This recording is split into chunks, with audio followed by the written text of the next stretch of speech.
A lot of this isn't going to make sense to you, and I'm sorry about that. I'm just going to start at the beginning, with the house.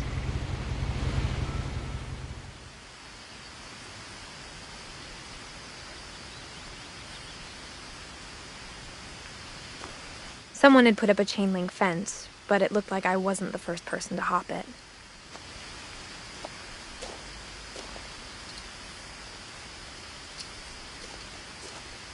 My brother Milton disappeared when I was 4.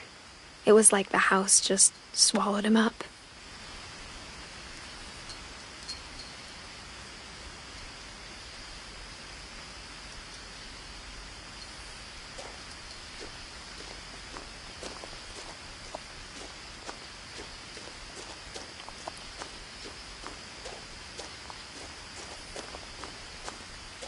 I lived here until I was 11, but I wasn't allowed inside half the rooms.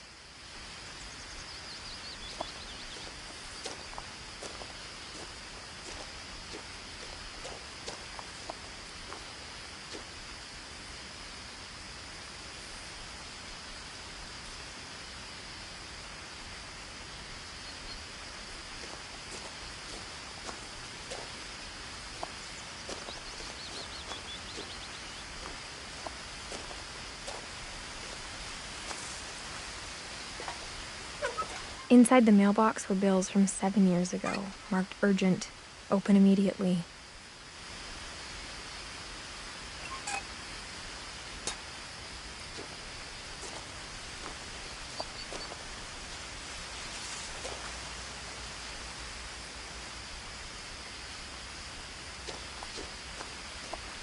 I hadn't been back since my brother Lewis's funeral.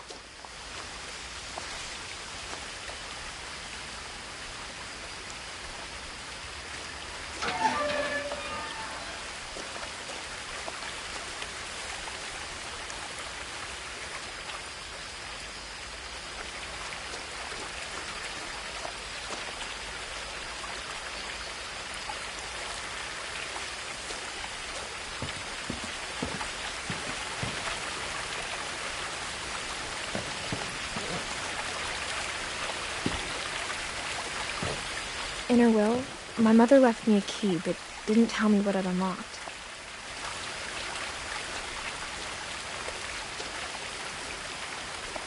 Maybe she thought I'd know. Or she thought the mystery would be enough to bring me back.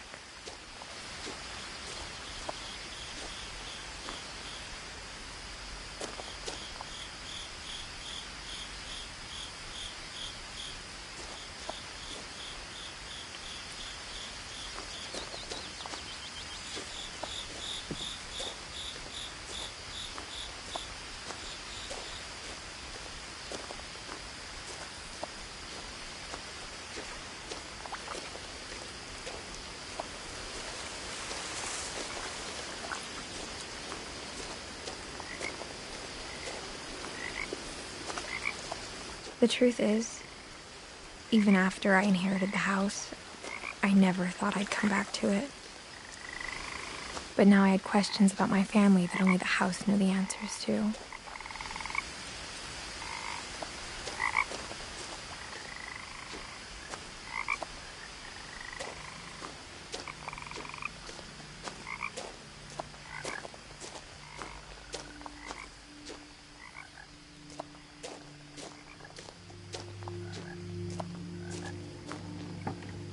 The woods around the house have always been uncomfortably silent, as if they're about to say something but never do.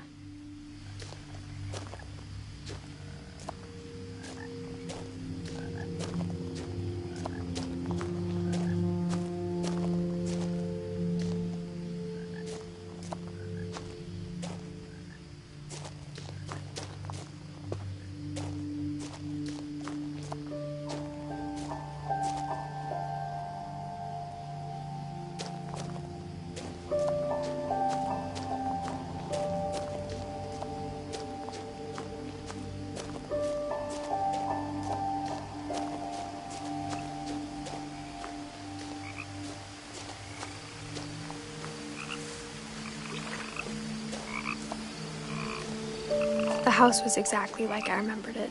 the way I'd been dreaming about it.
No one had driven this way in a long time, but I saw a few hoof prints.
As a child, the house made me uncomfortable in a way I couldn't put into words.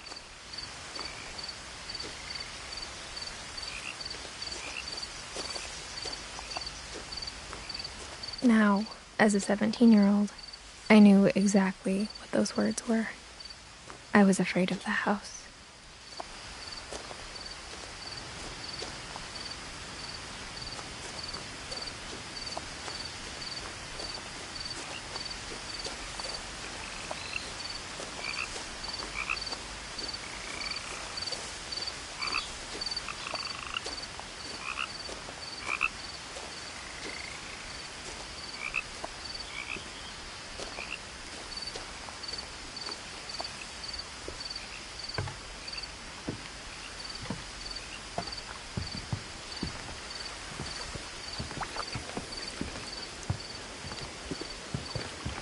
I asked Edie once about the dragon in the pond.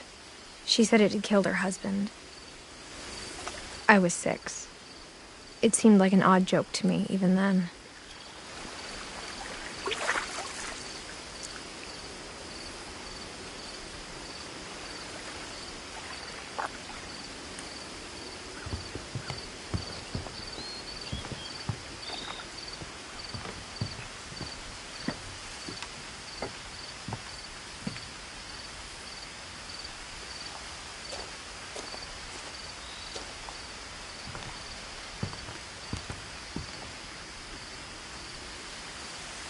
I hoped the key might unlock the front door.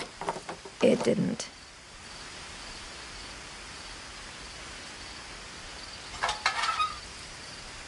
Looking in, I felt like the house itself had been waiting for me.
The house felt like it had always been here. Even the swing set was older than my mother.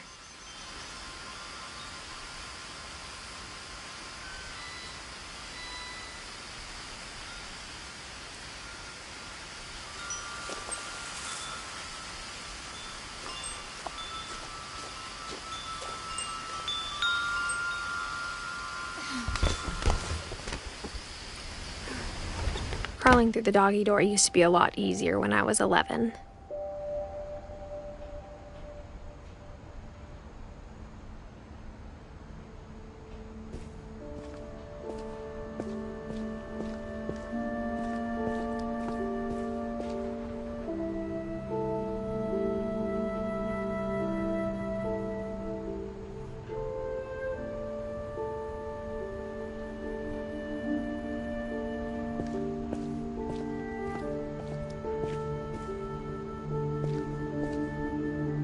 The power had been turned off the night we left.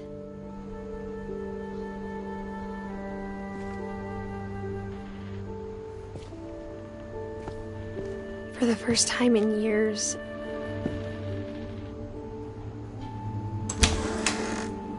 I felt like I was home.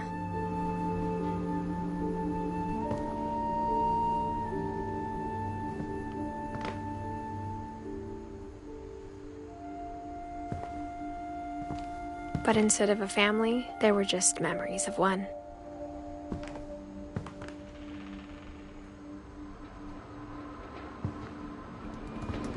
Like how after Louis started working at the cannery, we all got sick of eating salmon. Except our cat, Molly.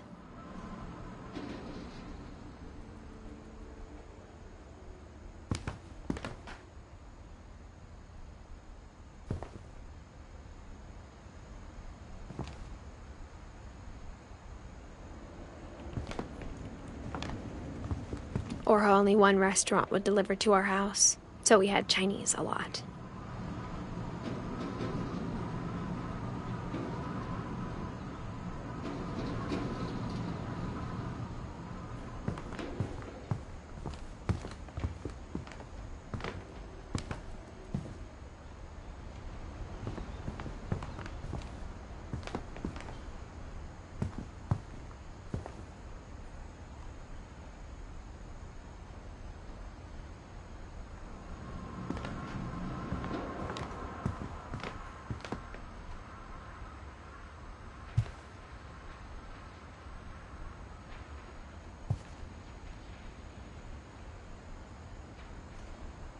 The table was still a wreck from the night we left.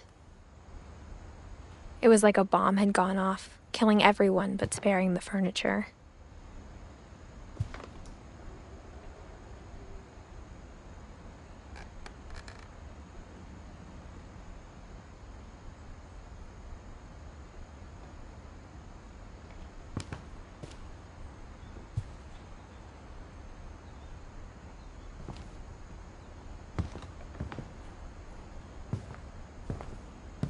My mom was the only one of us who could imagine Great-Grandma Edie living in a nursing home.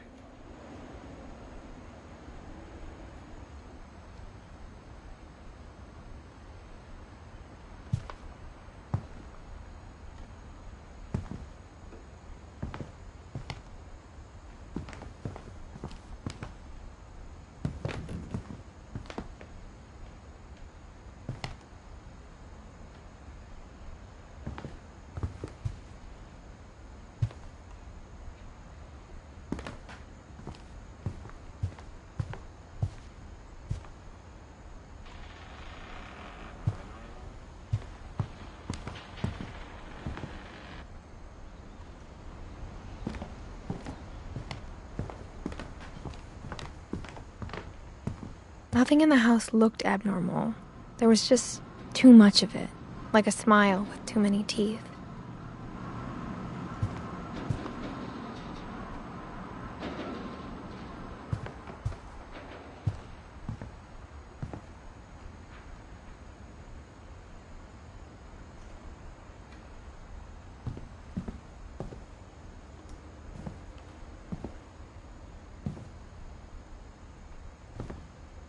A lot of things got left behind in the whirlwind of that last night.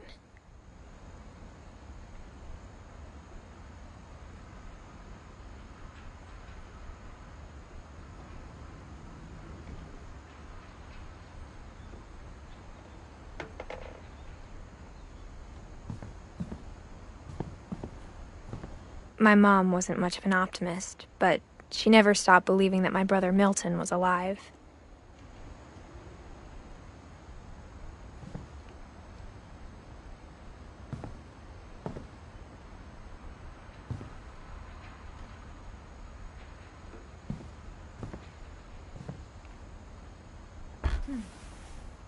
Edie told me once that every Finch who ever lived is buried somewhere in the library.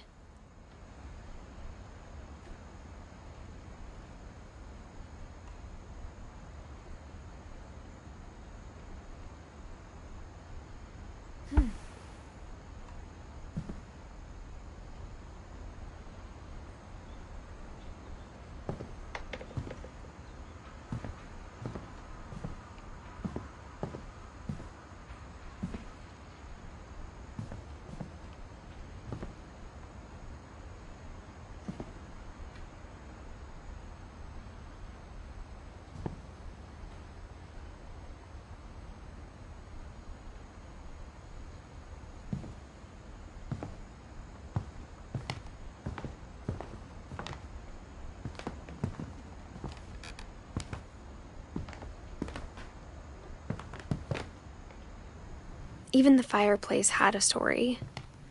Edie told me the bricks came from the original house, after it sank.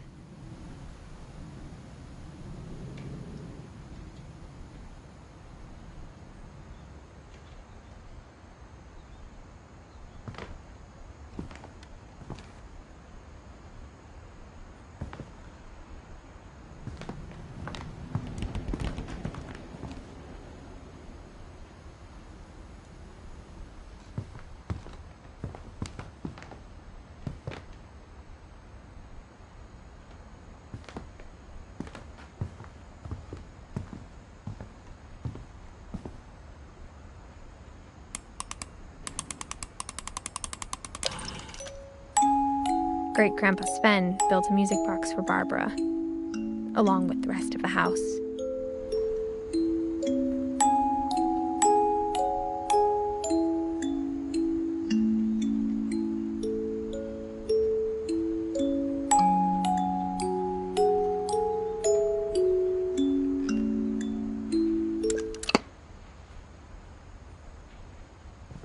Mom always told me to stay out of the basement, so I wasn't too surprised when the key didn't fit.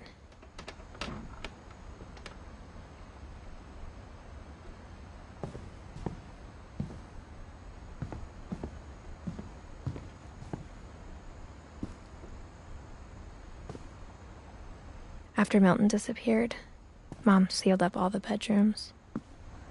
Then Edie retaliated and drilled peepholes.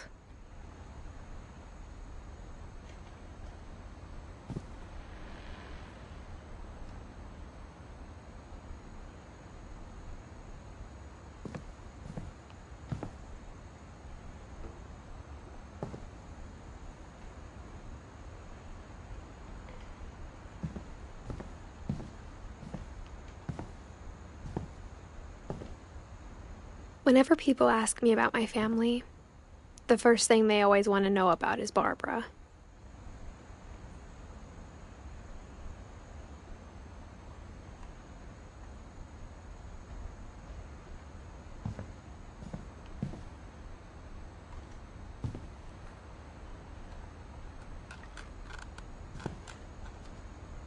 Edie's father, Odin, built the original house.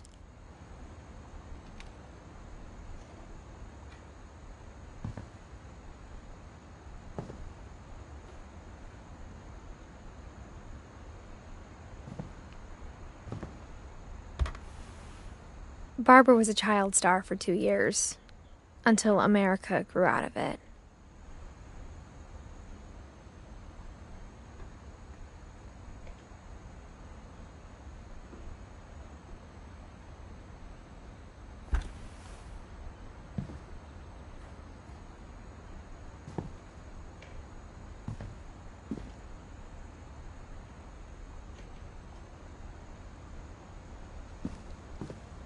Mom must have locked the third-floor stairs on the night we left.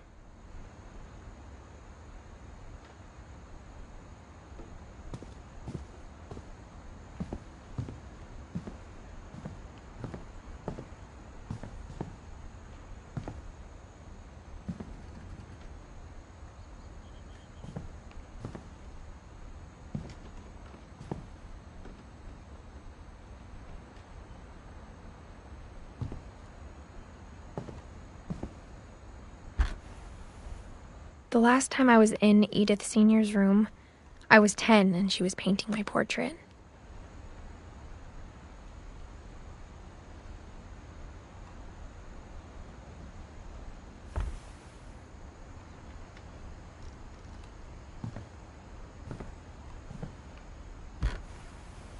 As a kid, I just assumed every house had peepholes and sealed rooms you weren't allowed inside of.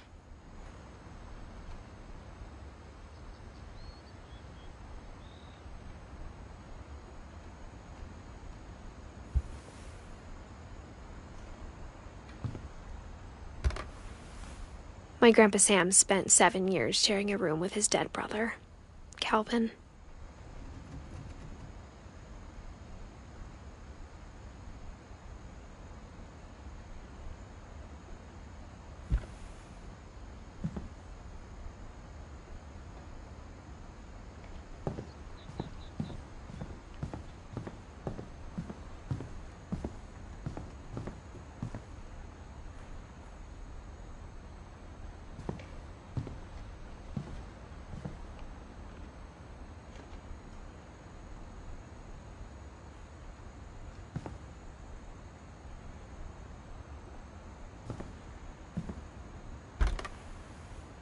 Molly always seemed like a girl I could imagine being friends with, if she hadn't died in 1947.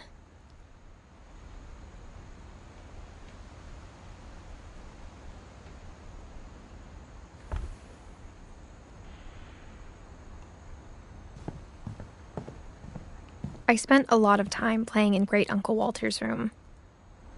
I think my mom sometimes regretted not sealing it up.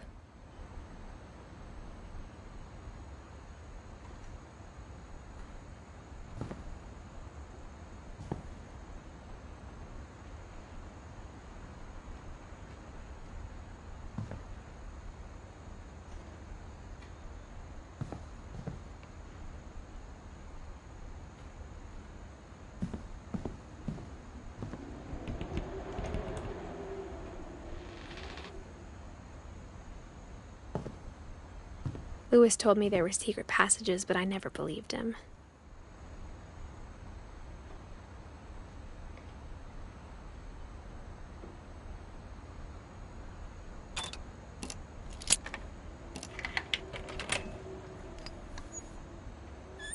Turns out, my mom was really good at keeping secrets. Now it was time to find out what my mom had been afraid of.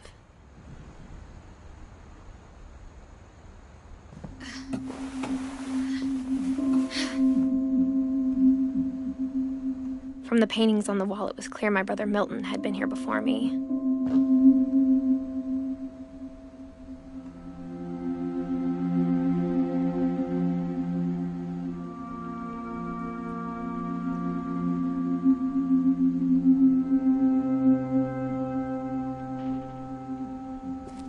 Reading this, maybe it sounds like I had a plan.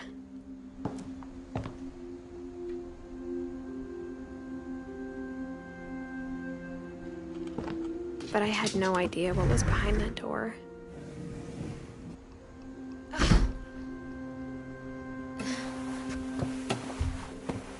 Just like I had no idea where all this was gonna lead.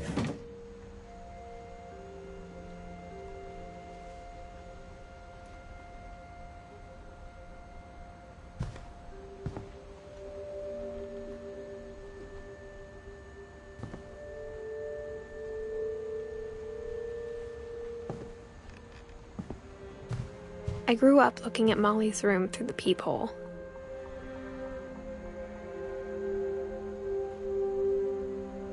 Molly's gerbil had a tiny bedroom with its own even tinier gerbil cage.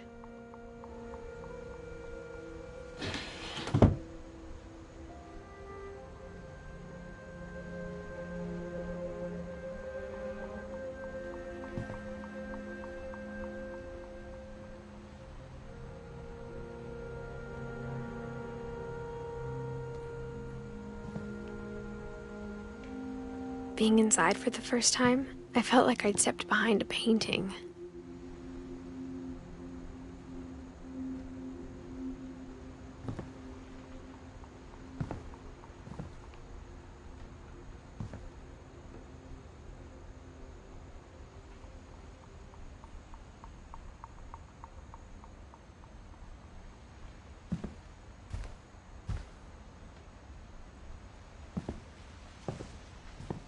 I got the sense Edie had spent a lot of time here, before my mom sealed the doors.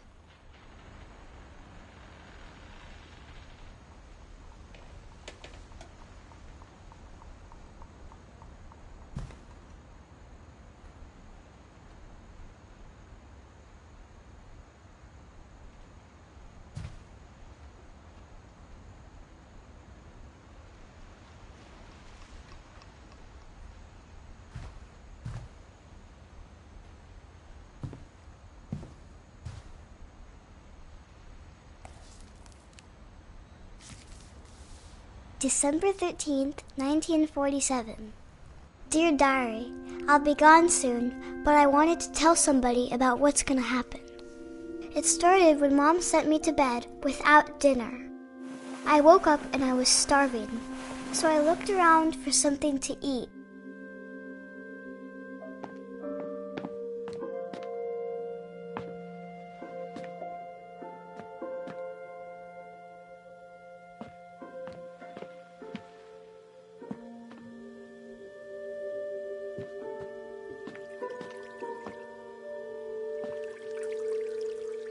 I thought about eating Christopher, but I held back.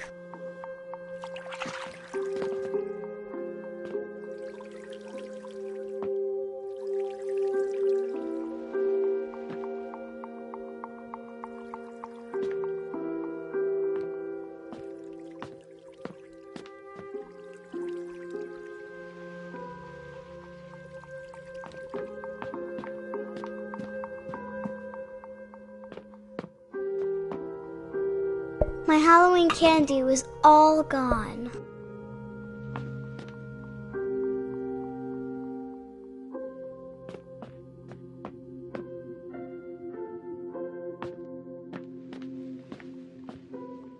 The gerbil food was dry, but I didn't mind it.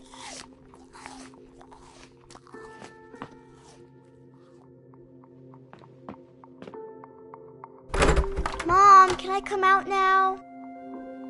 Sweetheart, it's late. Go to sleep.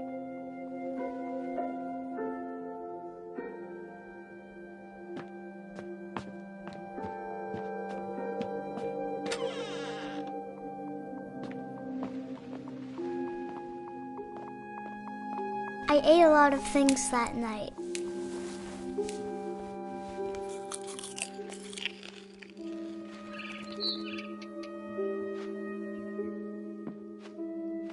I kept eating and eating.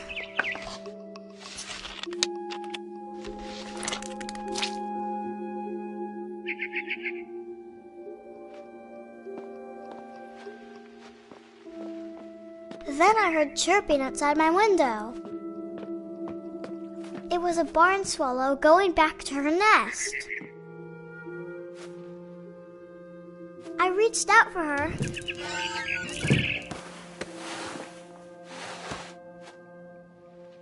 And suddenly, I was a cat.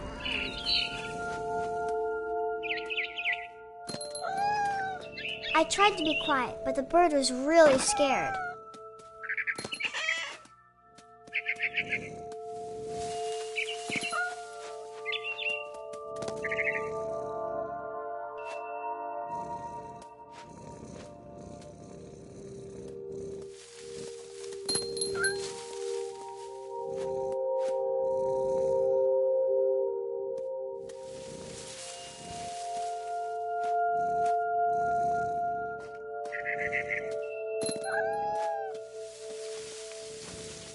Mom and Dad didn't even look at me.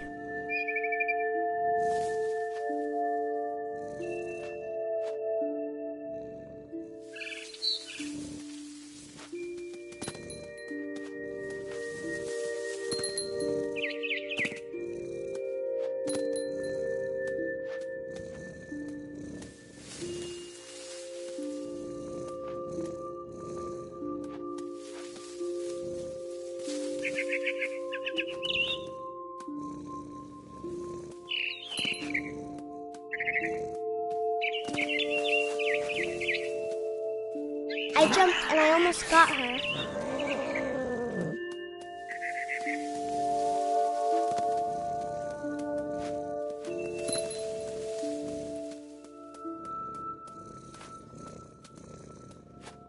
I could tell she was getting really tired.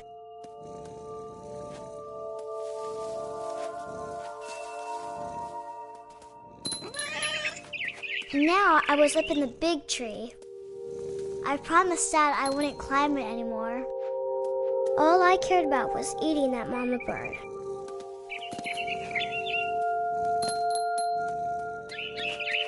I gobbled her up. And suddenly, I was an owl. First, all I heard was the wind. Then I heard little teeth nibbling in the grass.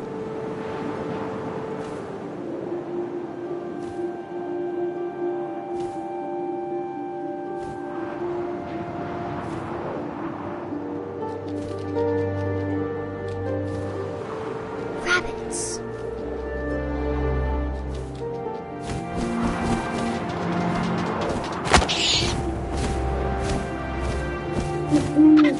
I imagined his face looking up and seeing mine through my talons. I swallowed him up, and I didn't chew one bit. Then I flew off to find something bigger.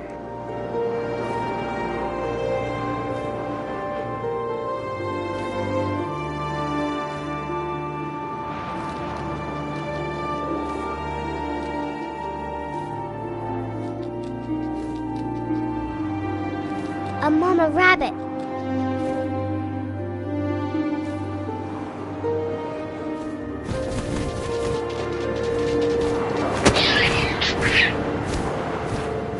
She was almost too big to carry. I started choking, but I couldn't stop eating. And suddenly, I was a shark.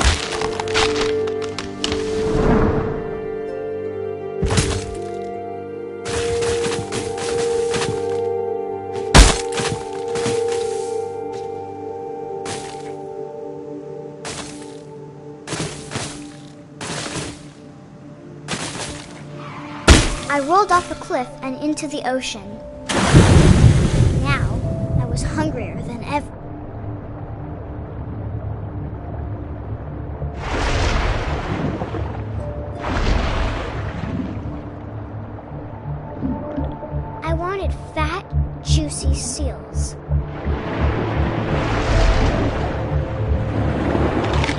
I tore off her flipper, and it tasted really good.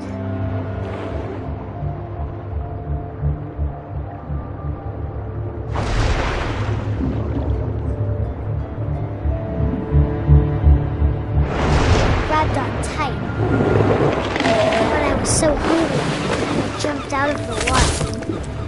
When I opened my eyes, everything had changed.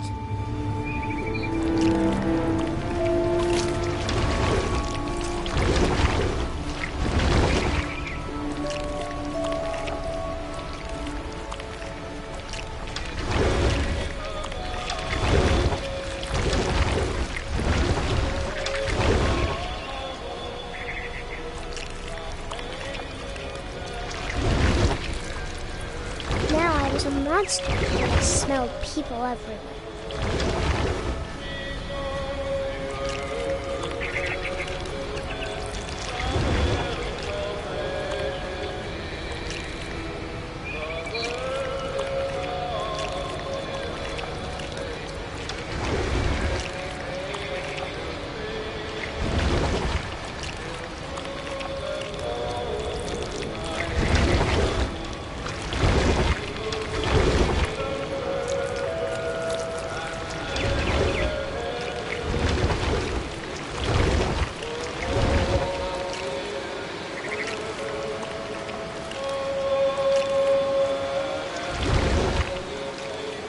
I was big, but I moved real quiet.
To stop, but also I didn't.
Passenger, I was still hungry, and across the water I smelled something new, something I had to have, so I swam towards it.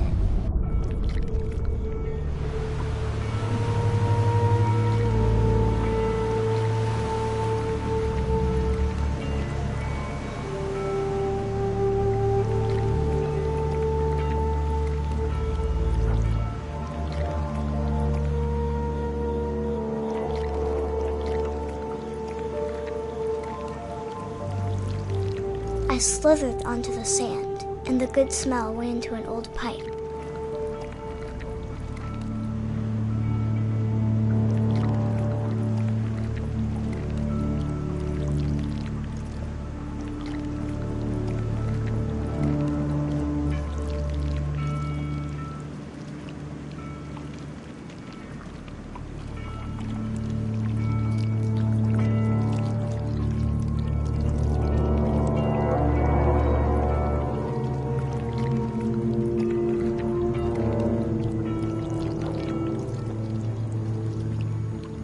I got closer and closer.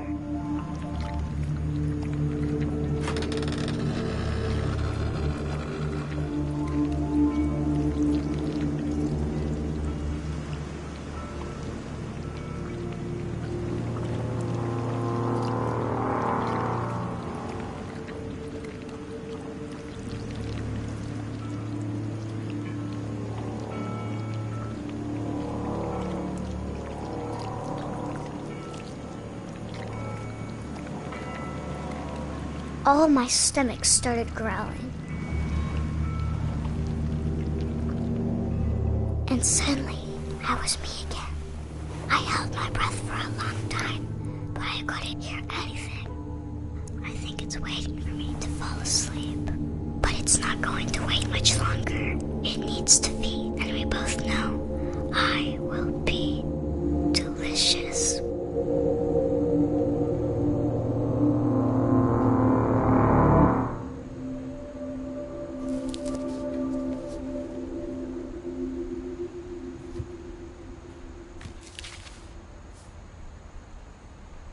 I'm not sure if I believed all of that, but I'm sure Edie would have.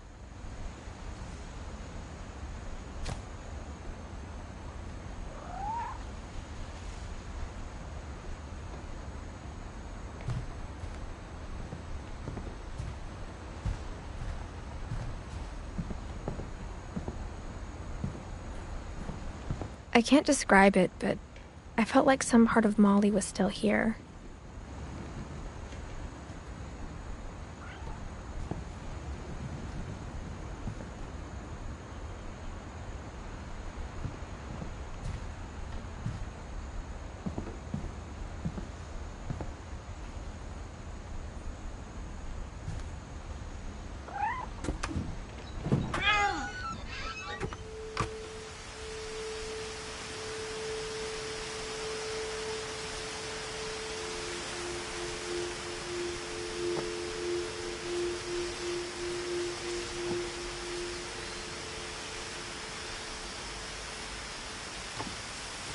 This will be obvious later, but my mom never told me any of these stories. Edie would have, but Mom didn't like bringing up the past.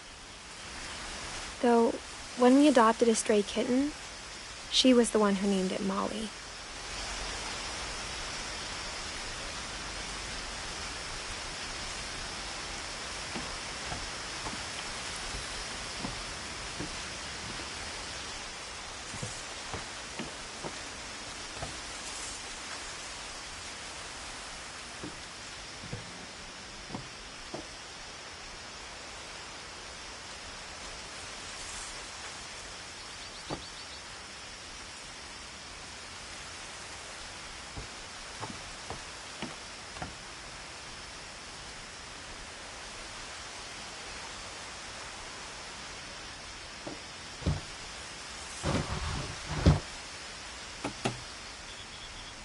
I spent a lot of time in Great-Grandma Edie's room.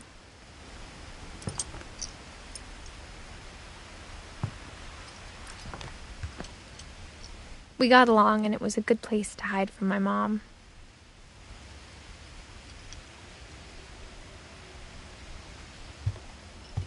When Edie told people Sven was killed by a dragon, she could also have said he was building a dragon-shaped slide that collapsed. She could have, but she didn't.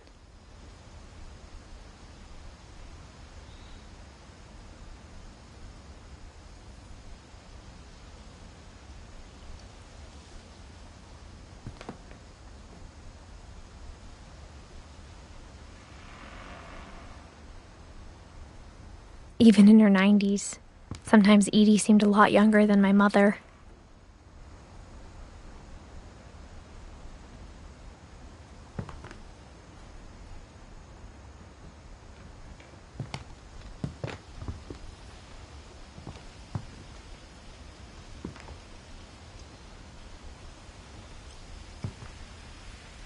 One summer, they evacuated the island, but Edie refused to go. For a few weeks, she was a celebrity.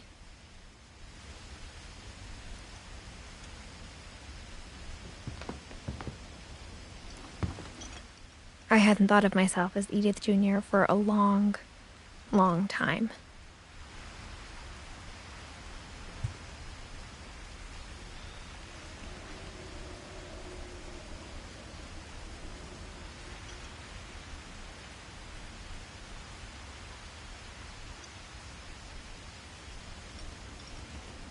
Edie gave a big interview about a mole man living under the Finch house. My mom was furious.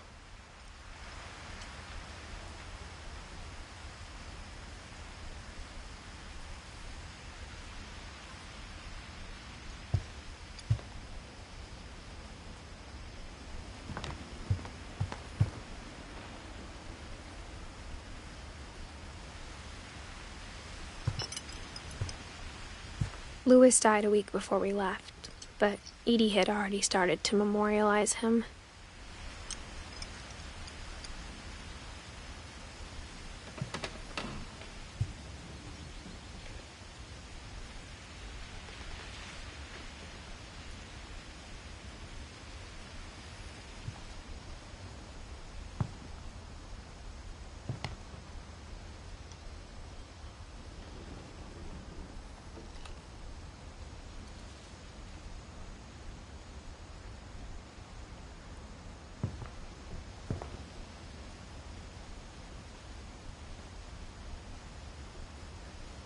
Edie knit me a new pair of gloves every year, just in time to replace the old ones.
Her room was like a museum.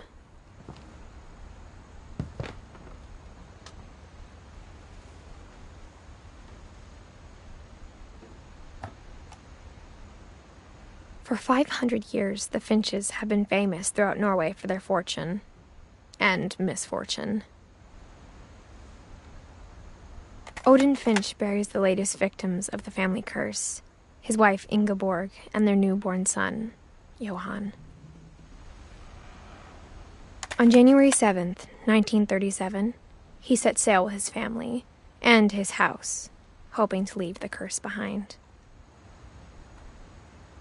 But 40-foot waves off the coast of Washington send the house and Odin to the bottom of the sea.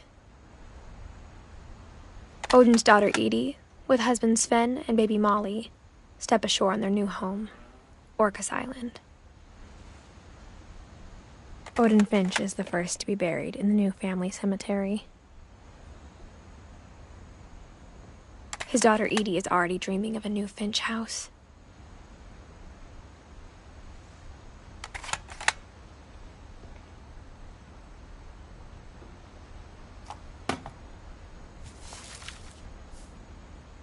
Whatever's wrong with this family, it goes back a long ways.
The only trace Grandpa Sam's first wife, Kay, left on the house was the pink bathroom.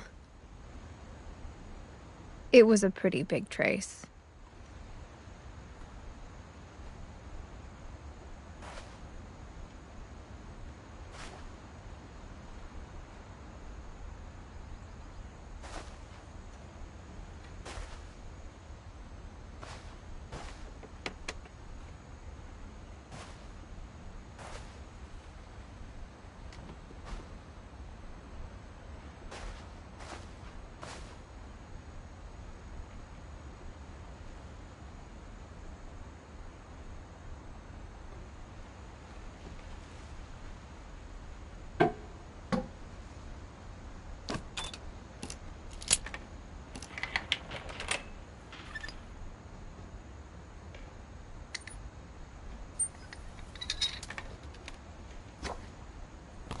There's a secret in this bathroom. It's in the last place you would look. It isn't in the cupboard.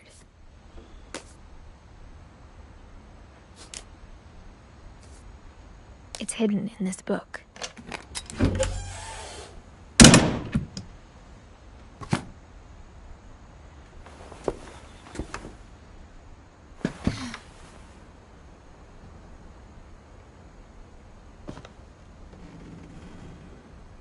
Sven gave Sam an old camera he'd refurbished. He never put it down.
I knew Grandpa Sam had a twin.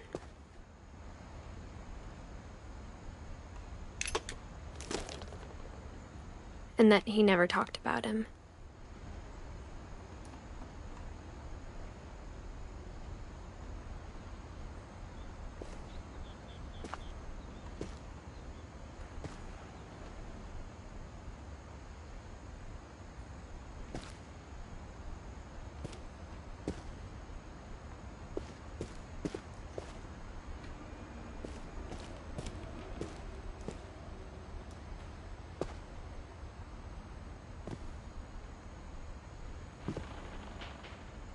I guess my grandpa didn't like history any more than my mom did.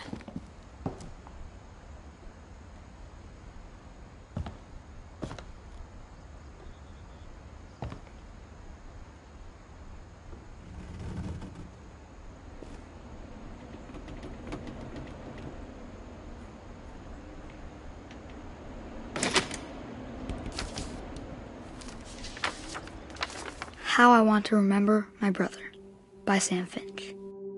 The thing I remember is that when he made up his mind, that was it.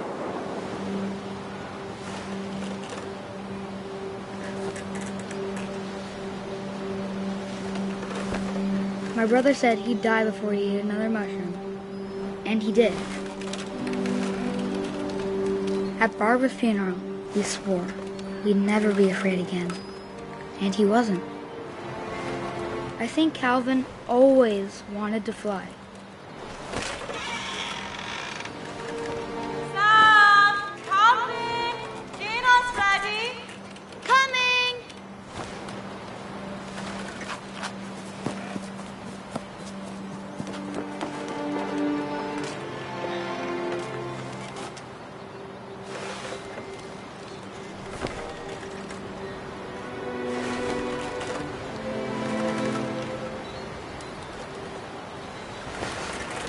But that day, he finally made up his mind to do it.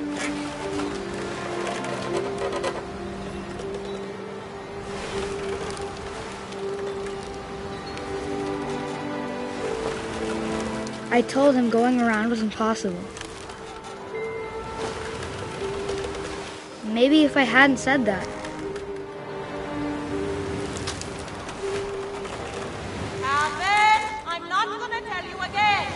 maybe if the wind hadn't picked up, then maybe he'd still be here. But I doubt it. I think he'd already made up his mind.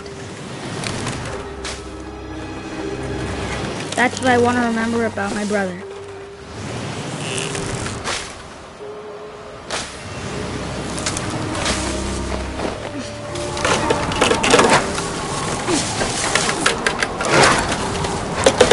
The day he made up his mind to fly. And he did.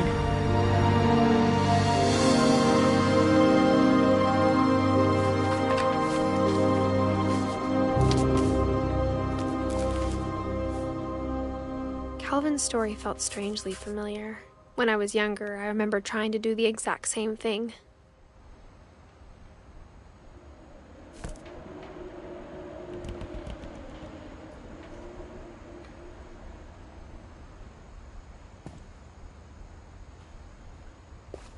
After the funeral, Edie roped off Calvin's half of the room.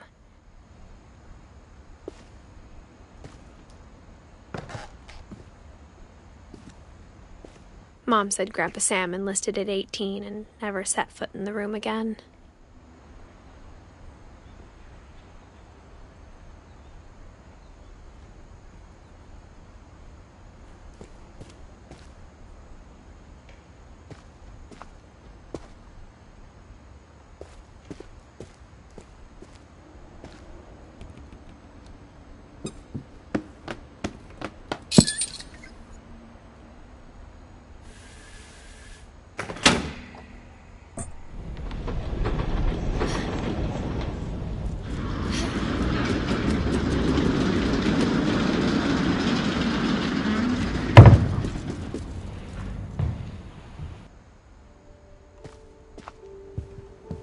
The passages were a pretty tight fit. They'd obviously been built for smaller hands and bellies.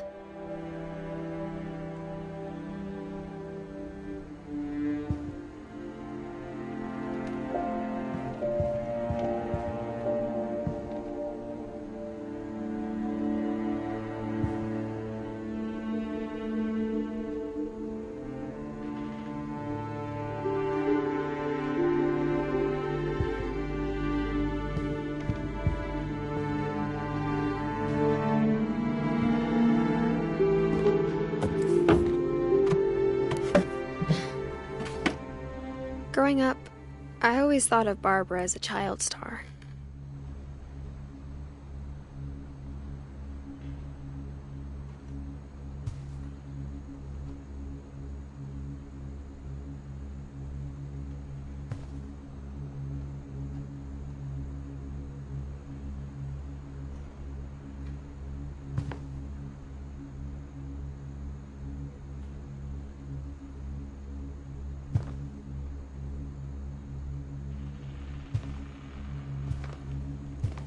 I never thought about how hard it must have been for her afterwards.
Of all the stories people wrote about Barbara's death, I'm surprised Edie saved this one.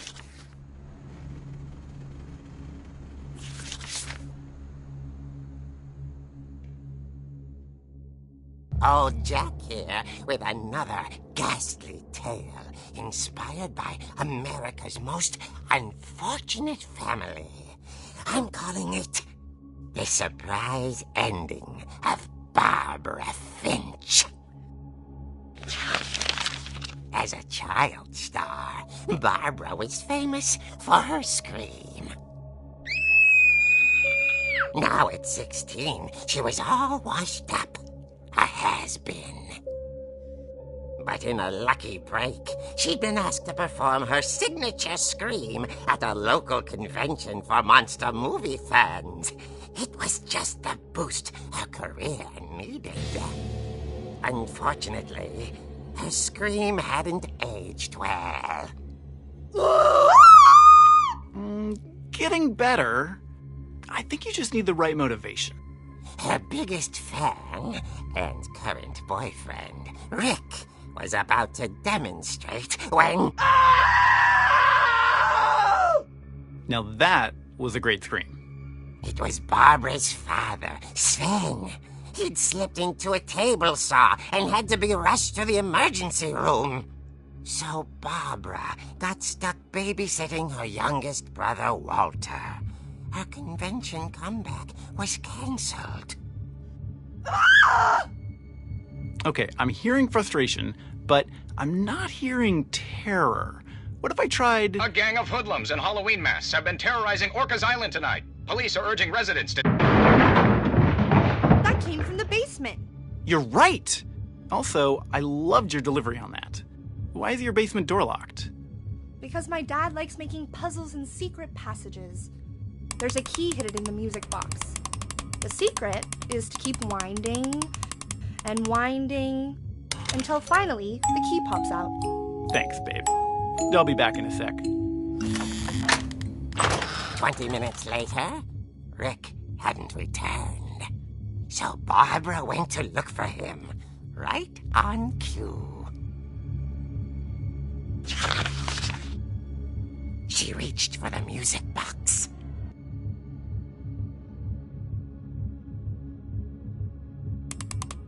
And as she wound the key, she listened for Rick, but the house was silent.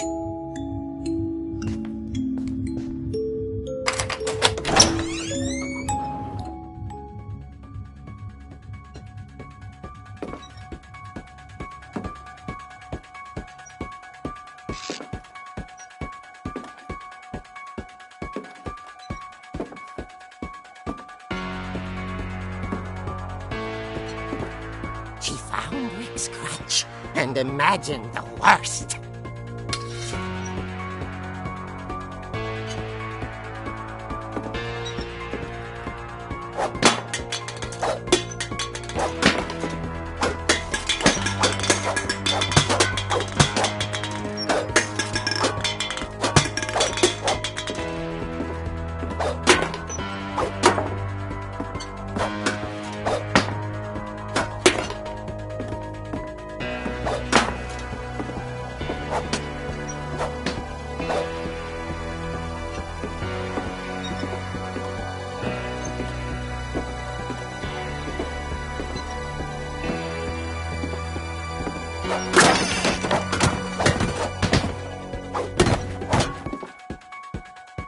The gang's leader is the infamous Hookman killer, Dr. Carl Hamill, who impaled and then ate his family 10 years ago tonight.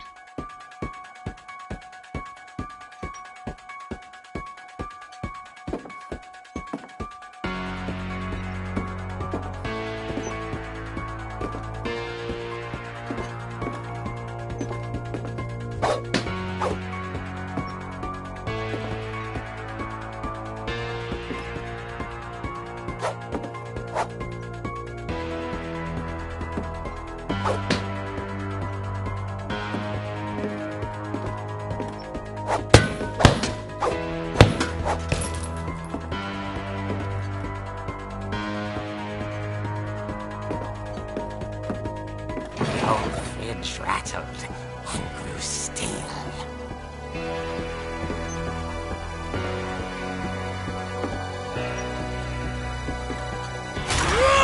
Oh dear! Oh! Rick? Barb, relax. I was just trying to scare you to help you find your scream. Well, I'm not scared, Rick. I'm furious. Then act furious. All I'm getting from you now is that you're hurt and confused and you're... She threw him out, but she kept a little something to remember him by. Barb, have you seen my other crutch? And she was still holding it when she fell asleep watching the late picture show. Hours later... Barbara! Walter, what's going on up there? Ah! Okay, I'm coming up, but if this is a trick, you're dead, Walter.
Walter had vanished, but his bedside radio was still on.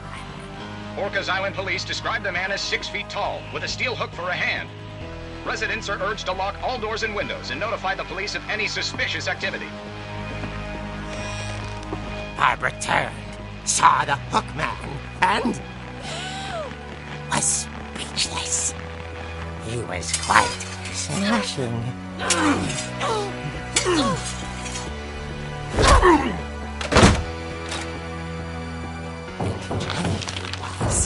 He couldn't get enough of Barbara. Okay, Barbara, there's got to be another way out of here. That night, she played her part beautifully.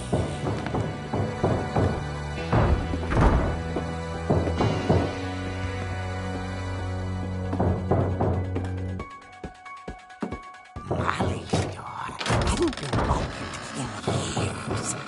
The hinges groaned.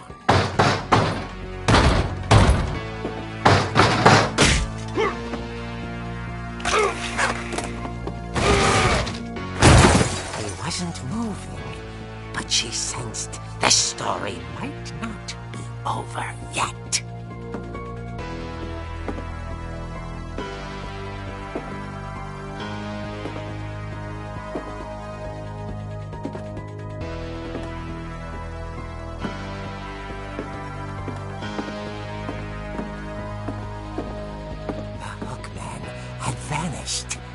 She listened for his breathing, but all she heard was...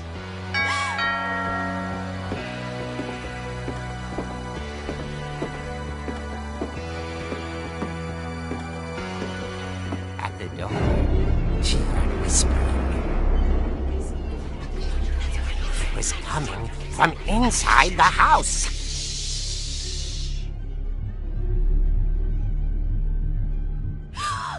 Oh dear. Surprise! Bravo, Barbara! You were wonderful. The monsters had come to surprise her. For Barbara, it was a dream come true. Then she saw what kind of monsters they were, and she realized what was about to happen. She was going to be famous. And with her final breath, Barbara Finch gave the performance of her life.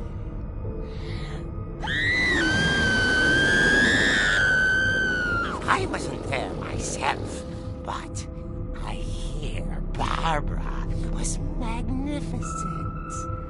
Poor girl. She had a taste for stardom. But unfortunately, so did her fans. Of course, the police blamed it all on poor Rick, who disappeared the same night. And little Walter, hiding under his bed the whole time. He took it all pretty hard, but that's another story. As for Barbara, tucked inside the music box was all they ever found of her. Her ear. Now that's what I call a real eerie tale.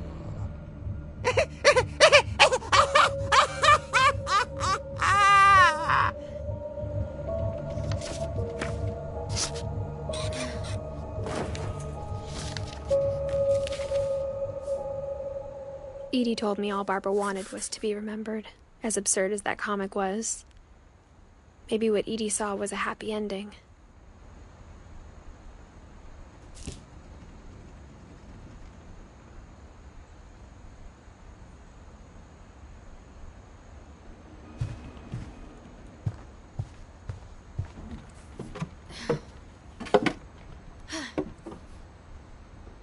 I guess now I know why Mom didn't like me playing with the music box.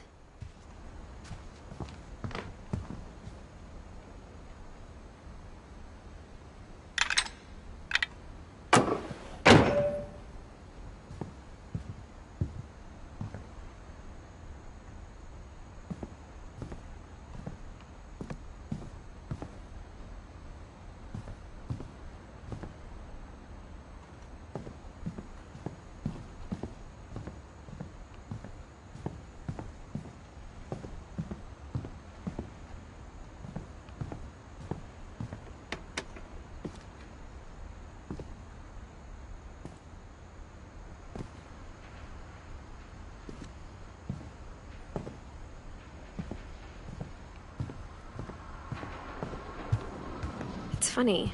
All those times I played with the music box and never found the basement key.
Mom said the basement was off limits, unless I wanted another tetanus shot.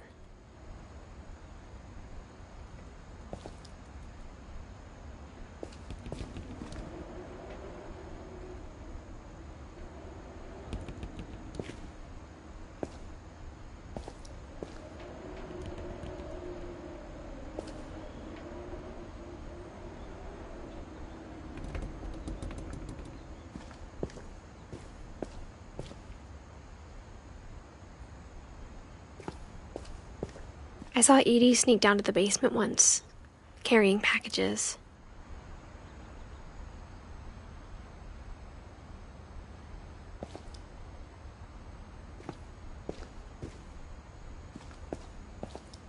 I thought maybe she was hiding presents.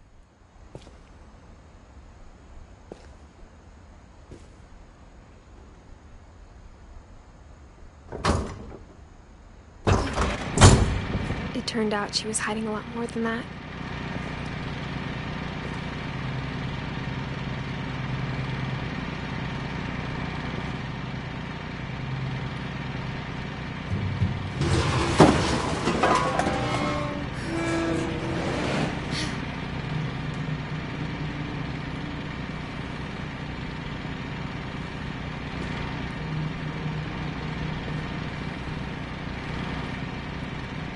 I remember asking Mom once about where Walter had gone.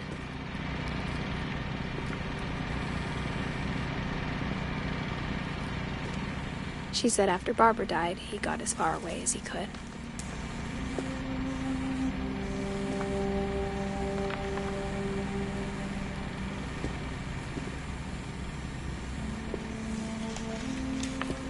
If there's a pattern in all these stories,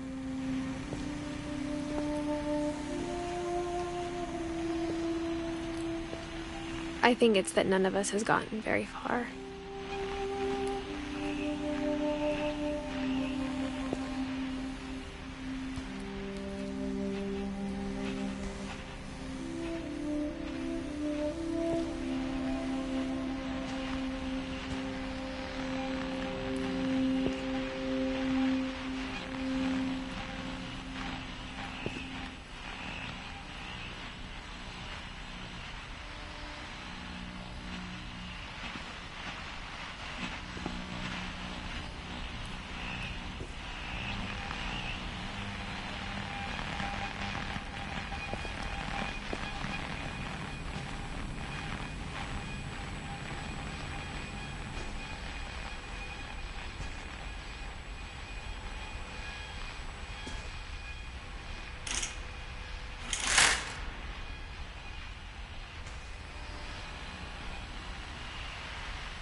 Goodbye, everyone.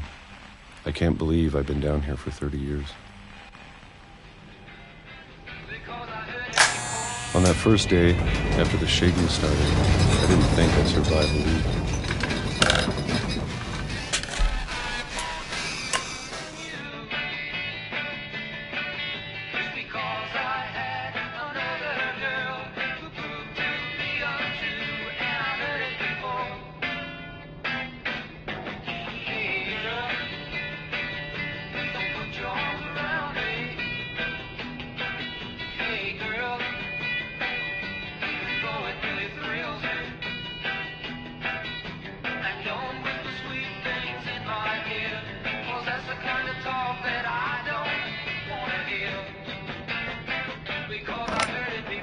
But after a few days, I settled into a routine. That's what kept me sane. Having a schedule, living for today. I always expected to be dead tomorrow. But if you wait long enough, you get used to anything.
Even a monster on the other side of the door starts to feel normal.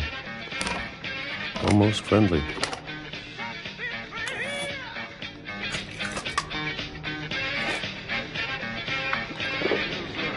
And then one day, everything just stopped.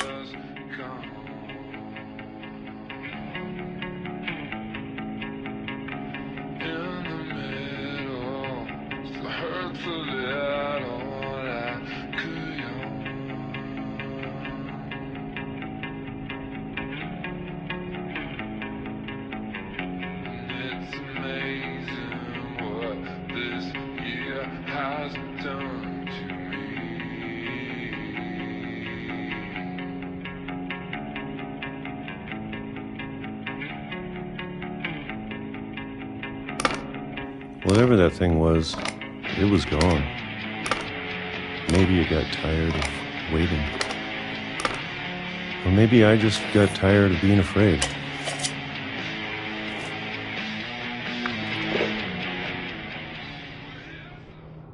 It's been a week now, the longest in 30 years. I'm done waiting. I have to leave. Well, I still can.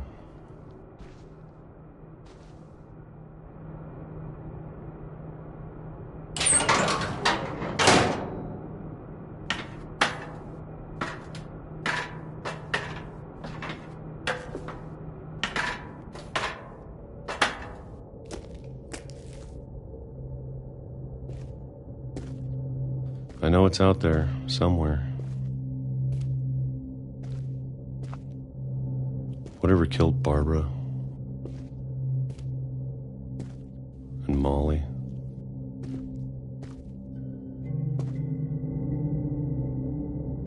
and Calvin.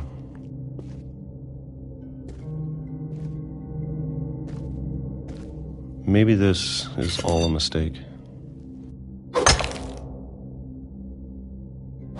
But I need to stop living the same day, even if it kills me.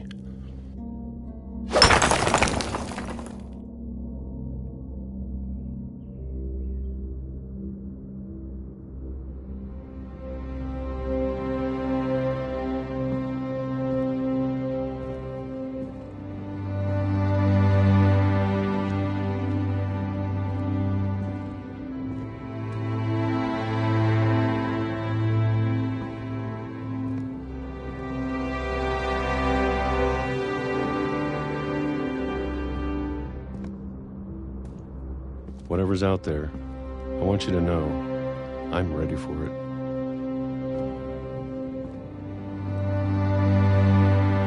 I'm going to appreciate all of it, especially the food.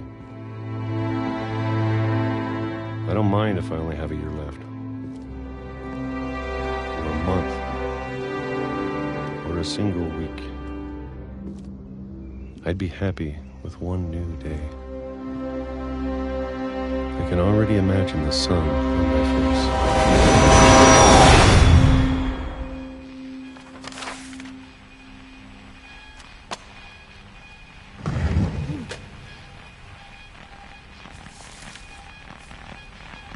Walter died when I was 6. I can't believe my mom never told me he was down here. I'm sure my mom was trying to protect me.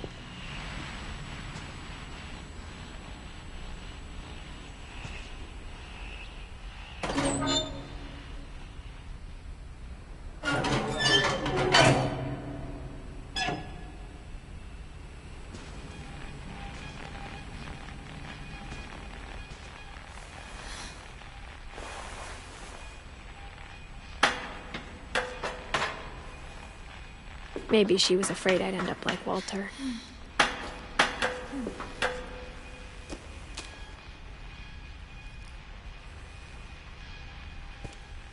But if she never told me about an uncle under the house,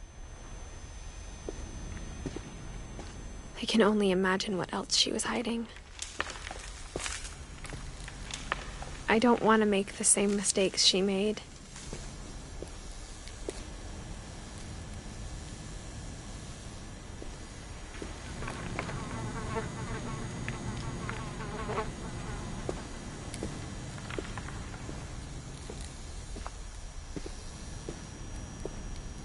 trying to bury something that's still alive.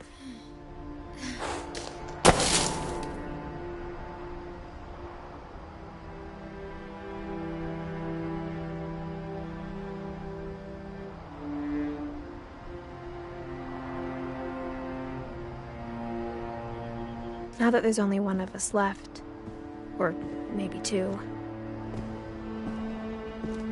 I thought it was time I heard the stories for myself and found out what happened to everyone else. But now I'm worried the stories themselves might be the problem. Maybe we believed so much in a family curse, we made it real.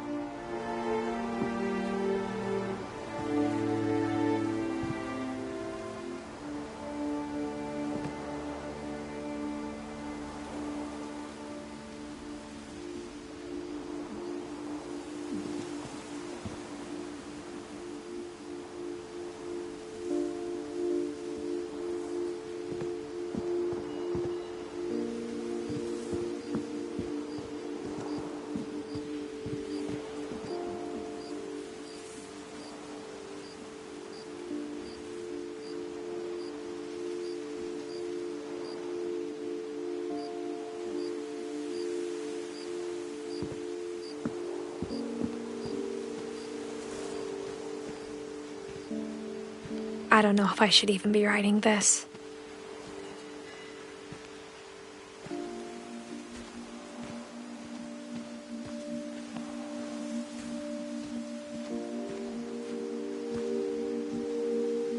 Maybe it'd be better if all this just died with me.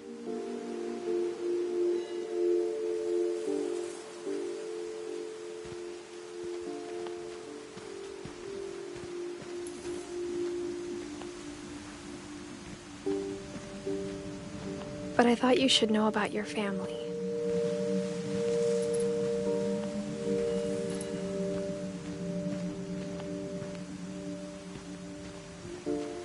And the history you're a part of.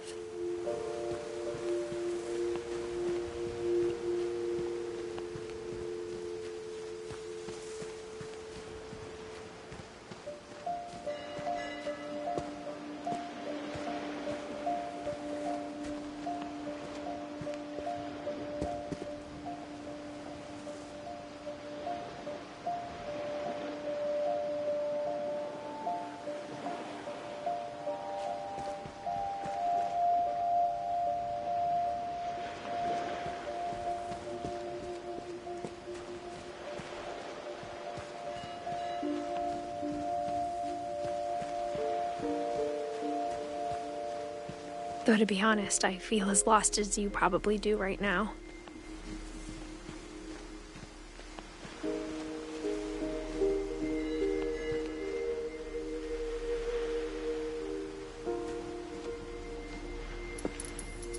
I think the people in these stories believed them, for what that's worth.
when you look at the house, that history of imagination and stubbornness and madness,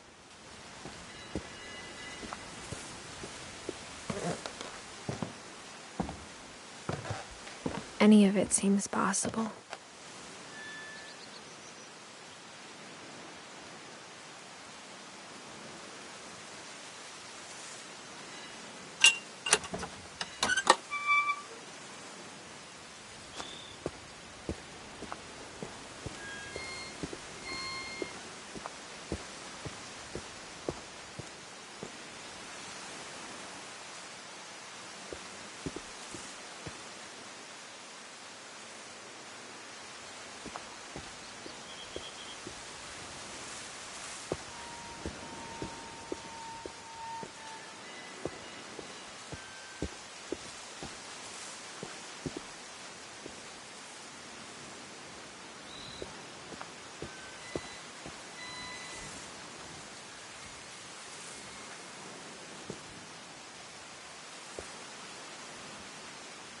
I think we've been surrounded by death for so long, we've just gotten used to it.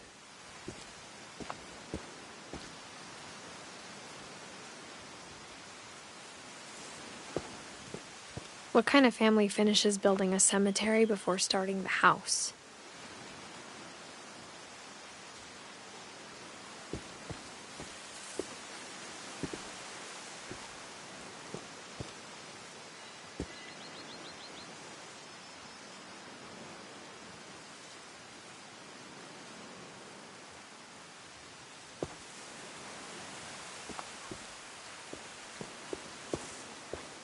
It's embarrassing for me to admit this, but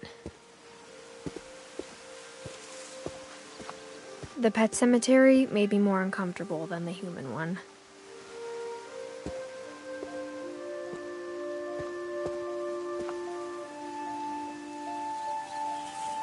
Three of the gerbils are mine, and 2 had been my fault.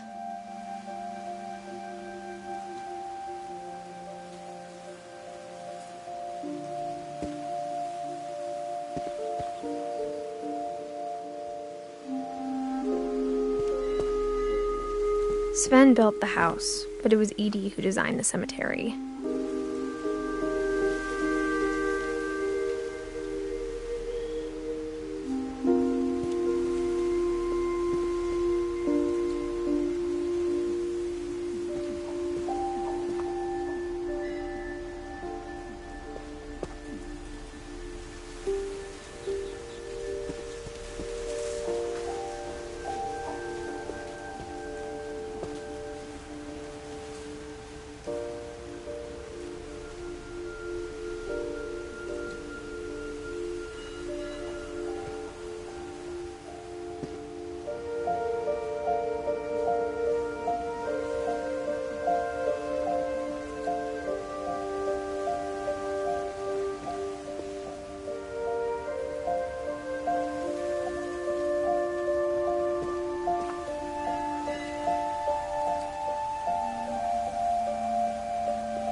I'm sure Odin's monument had been Edie's idea.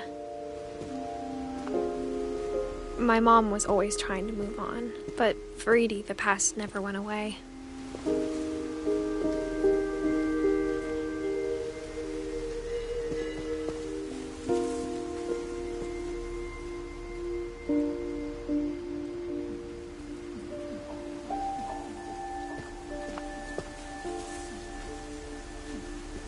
She could see it poking out of the water at low tide.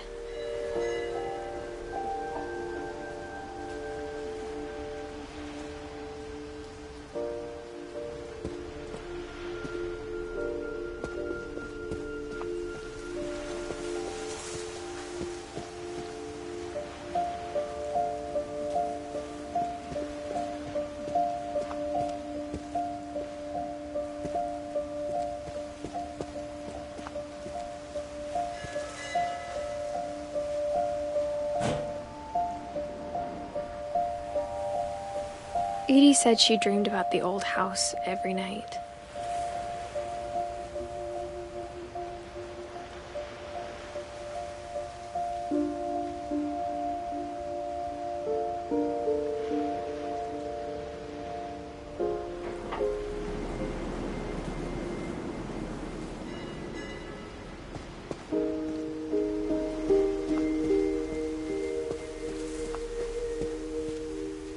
Edie's side was always easier for me to understand.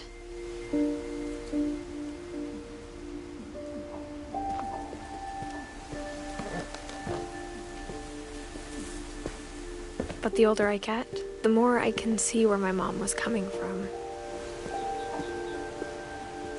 Her dad had been pretty strict, but it wasn't enough to save her brothers. She was just trying to do better.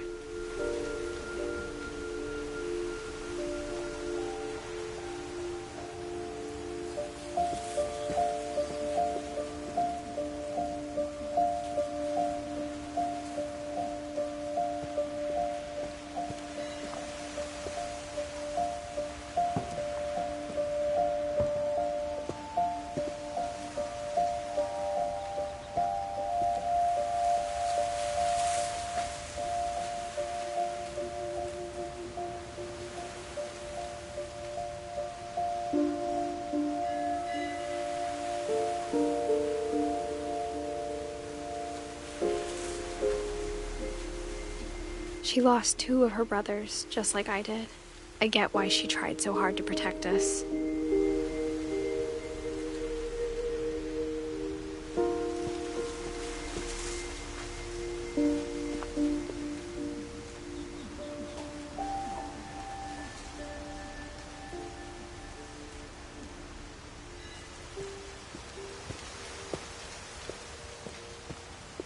There's so many things I wish I could ask my mom now. Part of me thinks this is what she wanted all along. For me to come back someday and find everything out for myself.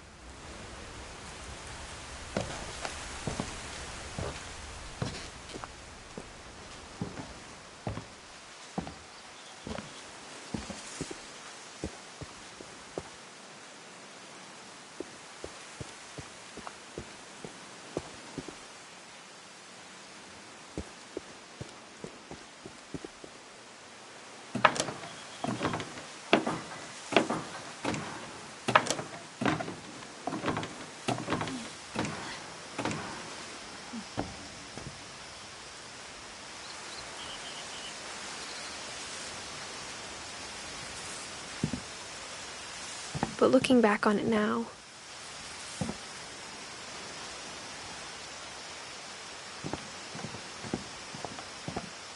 if she told me there was going to be so much climbing,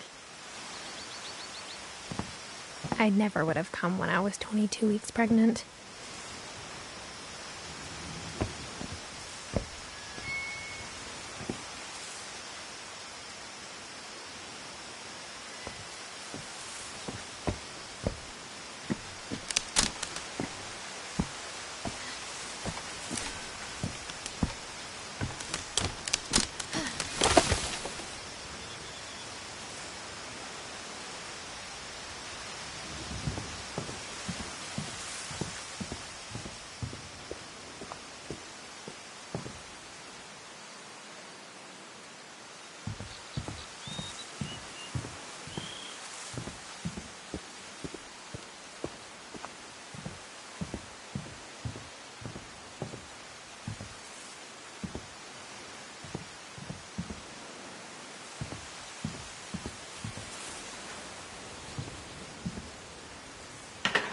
I never met Grandpa Sam, but I think he and my mom had a lot in common.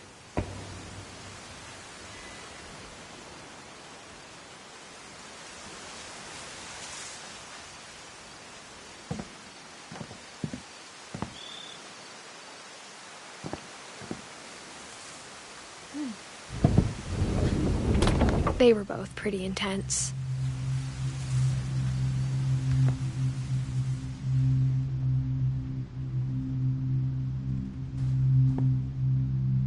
Instead of hiding from death, Sam seemed to go out of his way to meet it.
Sam spent his life shooting photos, but Mom said he got nervous being in front of the camera. I guess we're all afraid of something.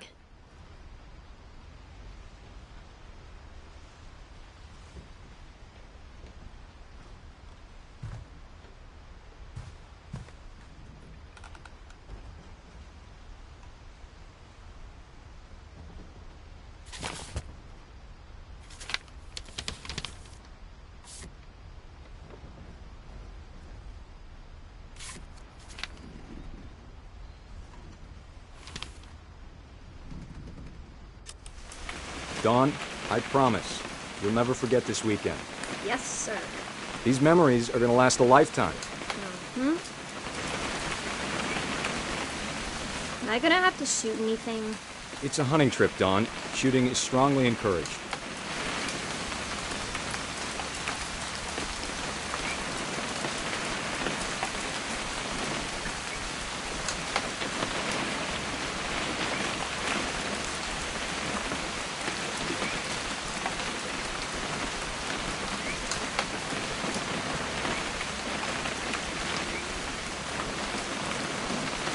What?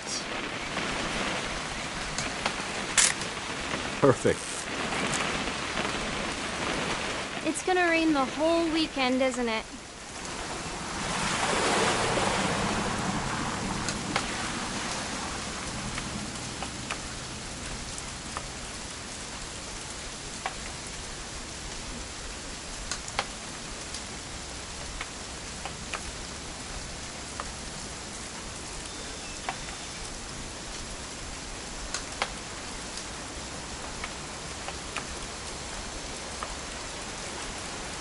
Please just take the damn picture.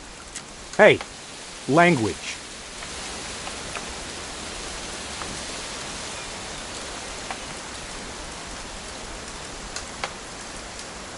Did you want to get a picture of me or what?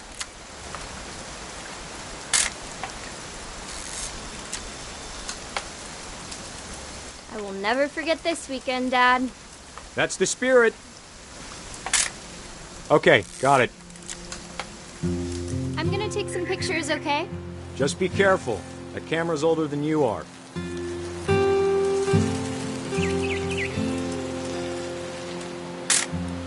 Aw. You're right, Dad. It's starting to clear up. Still freezing, though.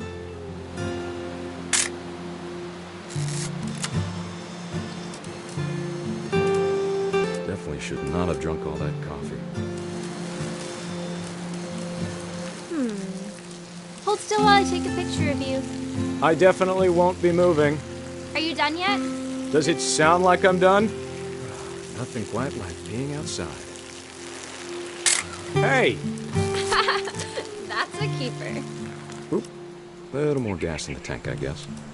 I'm just saying, I'm not always gonna be here, Dawn. You'll need to remember this stuff, if you want to survive.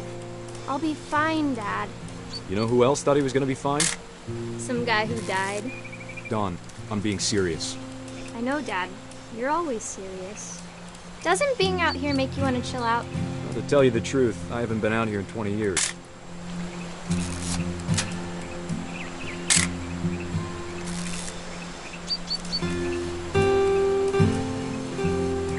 Dad!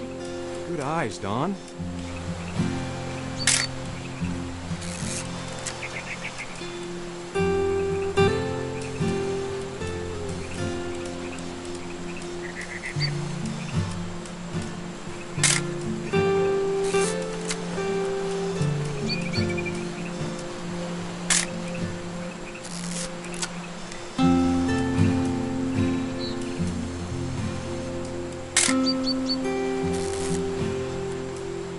Before you take the shot, let me get a picture of you. Dad, I... Just breathe. Turn up. Let me get behind you. Do I have to do this? Dawn, you don't have to do anything. But if you want to survive, you'll need to be strong.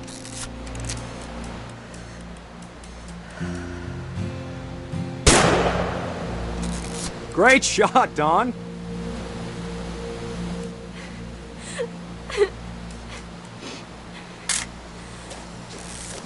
proud of you, Dawn. Always remember that, okay? Dad, it's twitching. I think That's it's totally normal, Dawn. Just focus on the camera. Try not to think about... Dad!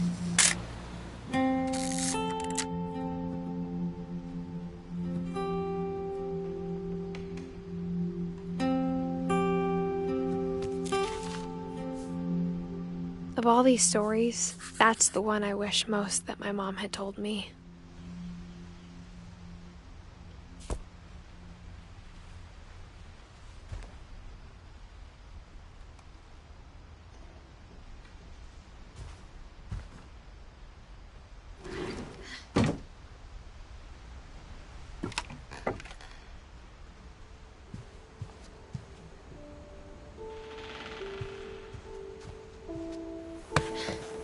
After Sam died, my mom and Edie got really close. They'd both lost a lot.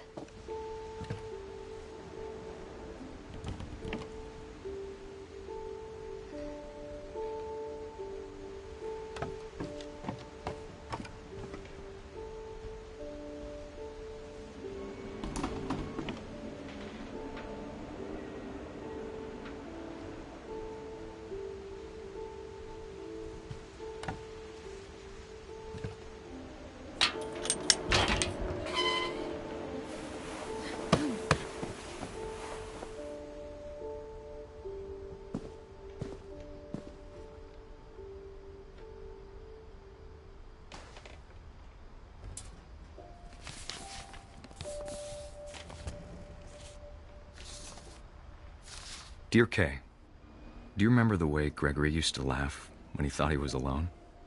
Like something funny was happening, but only he could see it.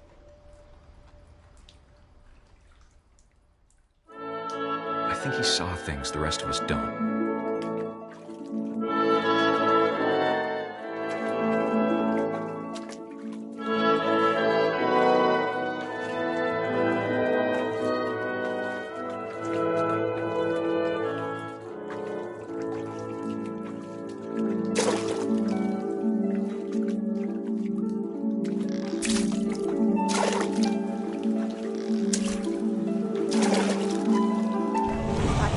Gregory, it's time to...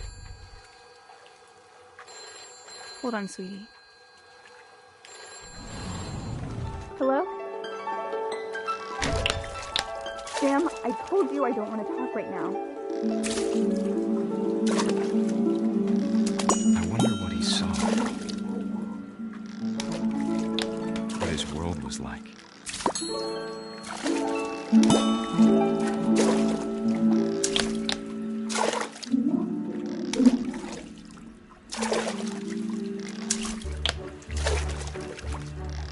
Reminded me so much of Calvin. Lost in his imagination.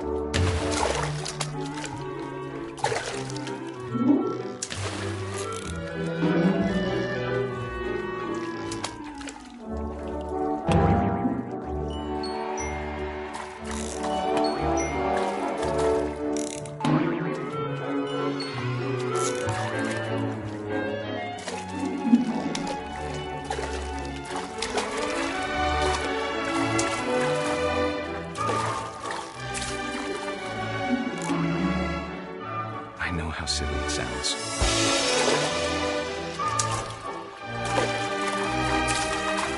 But I'm worried about a baby being too happy.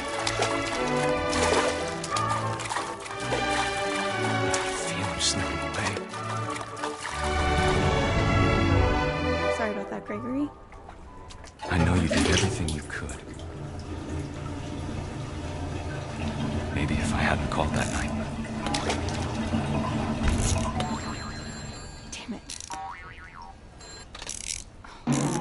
To hear this. I wish he could have told us about the world he saw.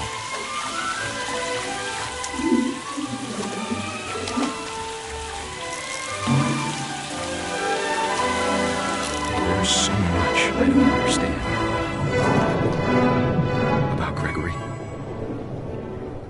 about everything.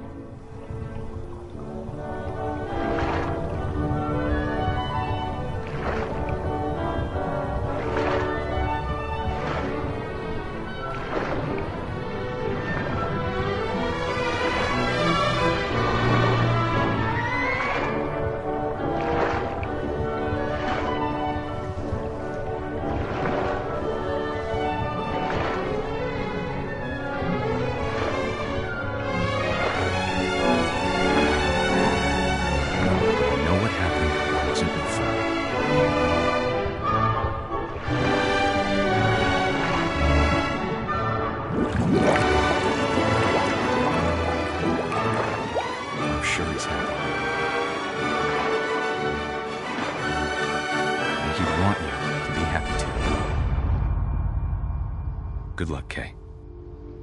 Love, Sam.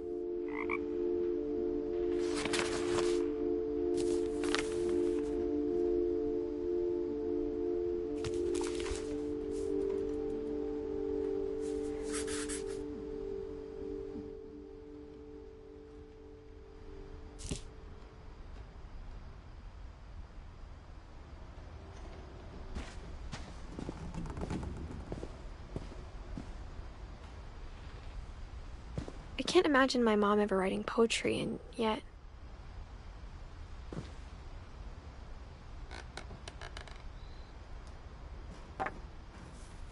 A poem for Gus, who always said the wedding was a bad idea. Our father never hit us kids, at least not very hard, before the day my brother said with teenage disregard that he'd be dead before he'd see a wedding in our yard.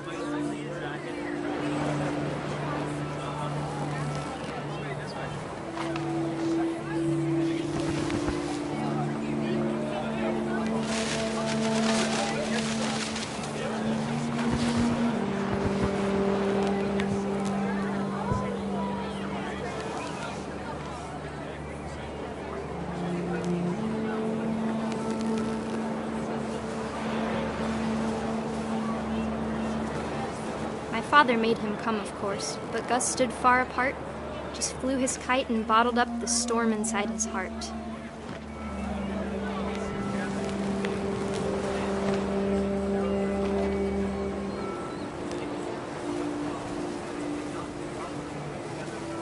I tried to talk him out of it, but though he'd never met her, "We don't need a stepmom," were the words that I now remember. pronounce you husband and wife. You may kiss the bride.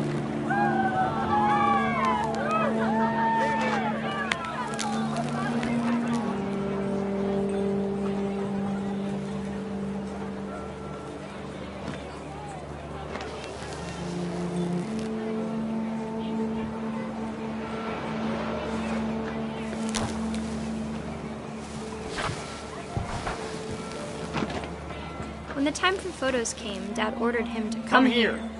But Gus declined, and as a sign held up his middle finger.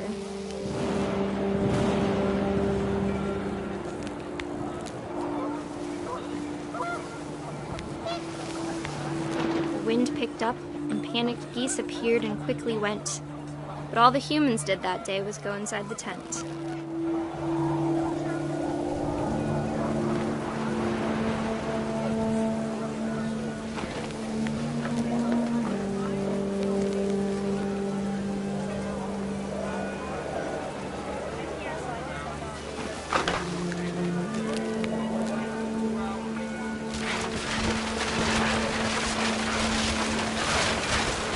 Rain came down in buckets then, but no one seemed afraid that nature might destroy the tent our dad had crudely made.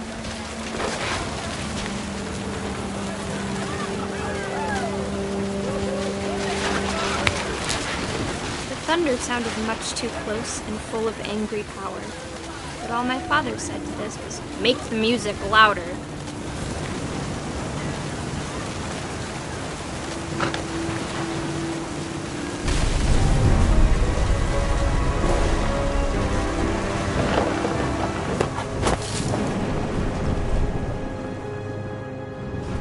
I wish that I could truly say I thought about you on that day. Out there on the beach alone, just you, the wind, the sea, and foam. But I didn't, until we found you.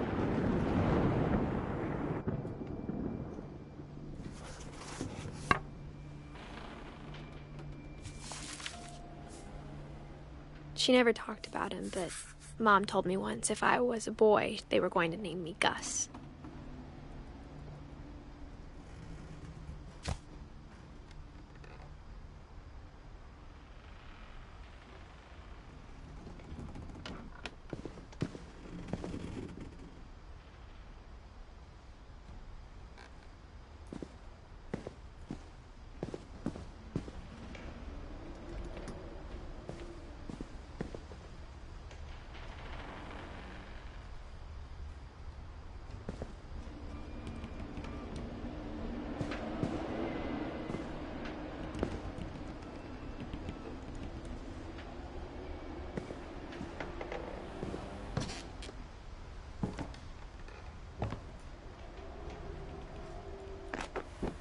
My mom moved up to the loft after her brothers died. At the time, it was as far away as she could get.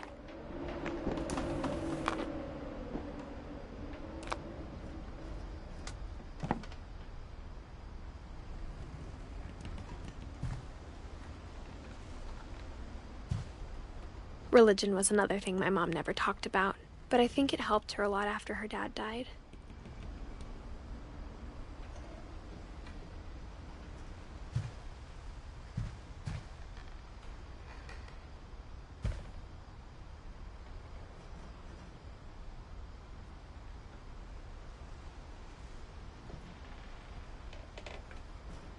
She spent a summer building houses in Calcutta, where she met my dad, Sanjay.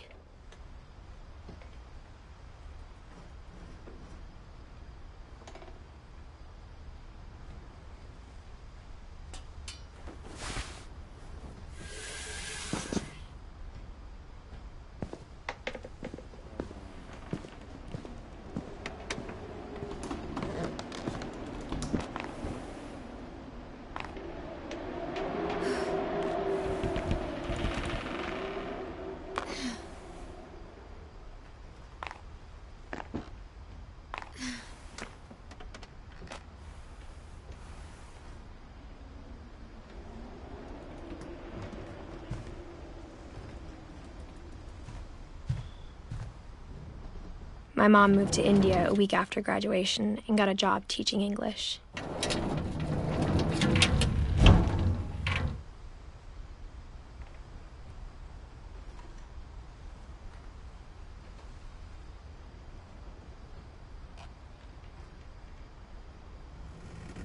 Louis was born a year later.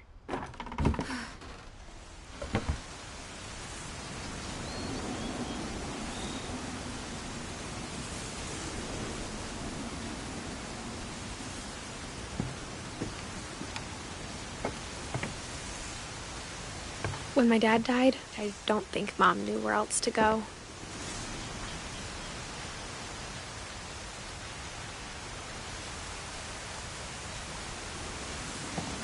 I'm sure Edie was happy to have her back.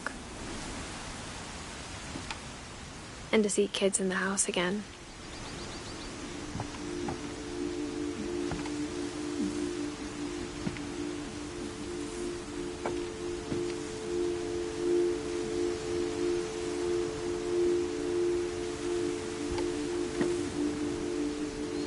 The house had to get a little bigger, but Edie was used to that.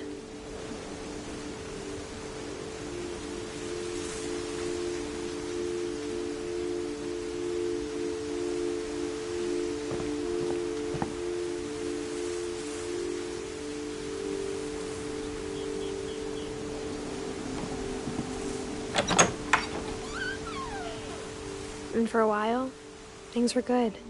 Almost normal.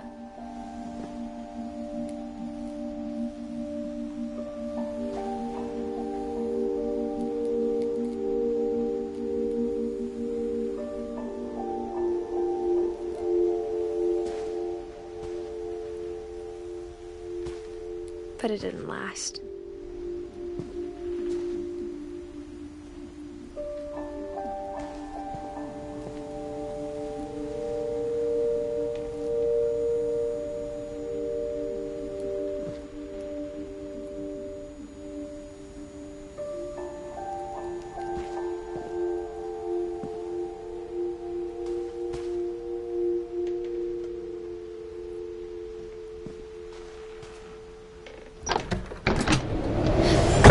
The beginning of the end was Milton's 10th birthday, when Edie gave him a castle.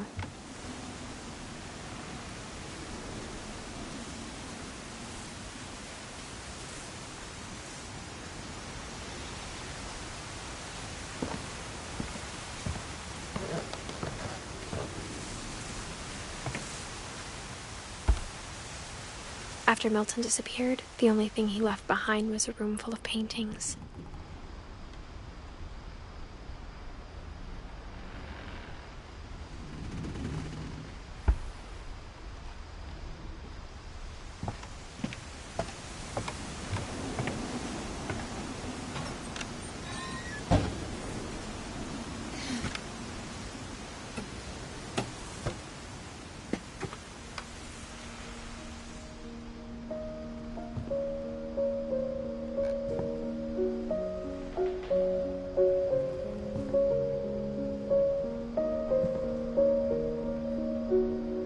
I think Edie was happy to finally have another painter in the family.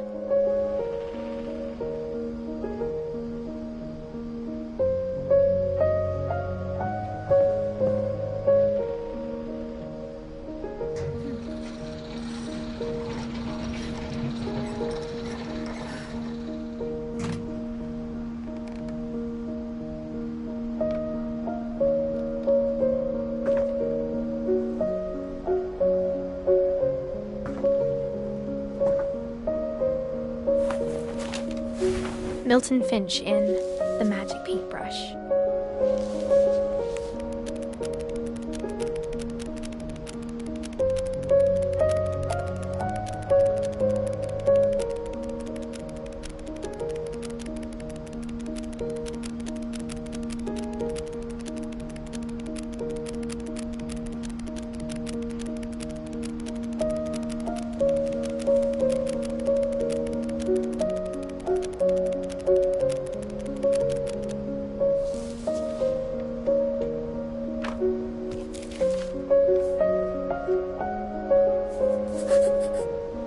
I was 4 when Milton disappeared.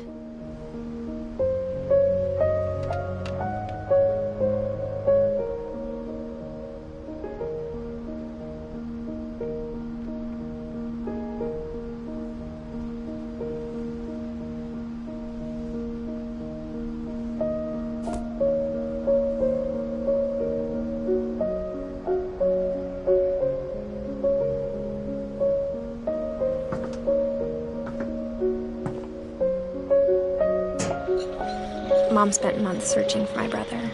Then she sealed the doors.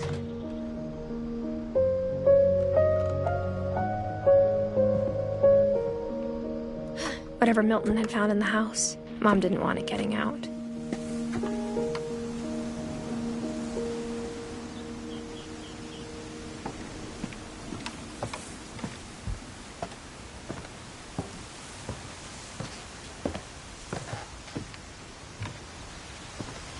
Mom definitely blamed Edie, but I think Louis blamed himself.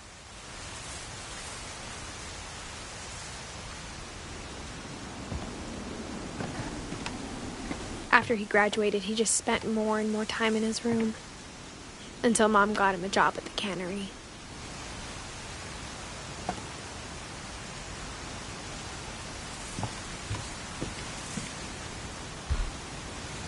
Everyone always told me to stay out of Louis's room, except Louis.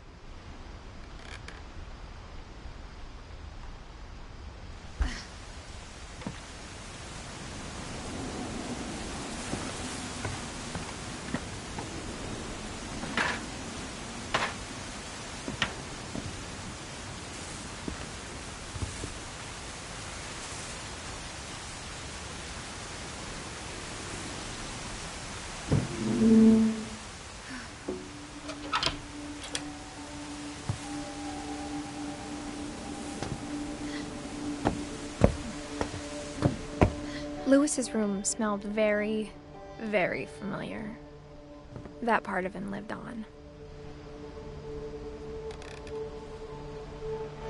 He was so proud of being Indian. I think for him, it was a way to be something other than just a Finch.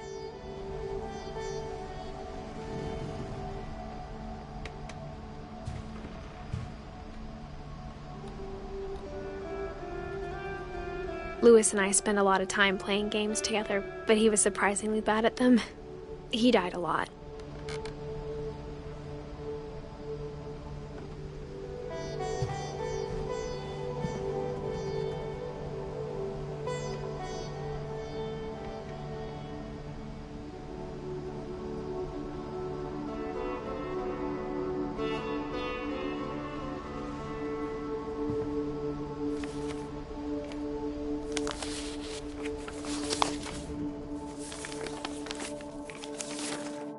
Dear Mrs. Finch, as Louis's psychiatrist, I can understand your desire for an explanation.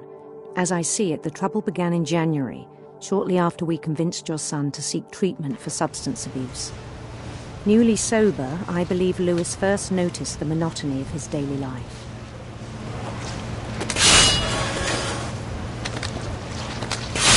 He kept working at the cannery, but he withdrew part of himself. In our sessions, I saw the same behavior. His mind began to wander. I asked him to describe it. He said he started small, imagining a labyrinth. He'd feel his way about. Then something moved. Bats. And toads. And things that have not names. He knew it was all in his head. But he took it very seriously. I had hoped he'd find himself.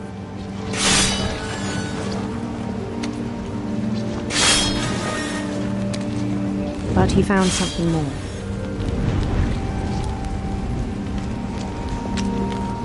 I worried about him then. Daydreaming at the cannery. I spoke with his boss. But he said Lewis had become a model employee. Methodical, tireless, focused. Like a whole new Lewis. So I let him go on.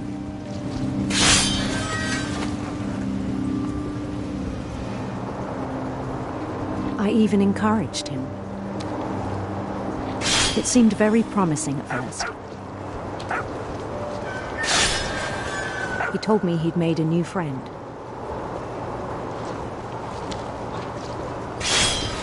On the edge of a city he named Lewis Topia.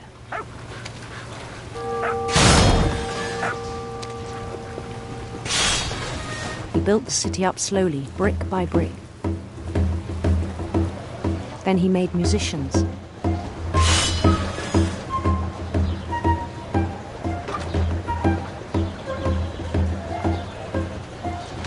And songs for them to play. He talked about starting a band. And he was always humming something. Every day his imagination grew stronger.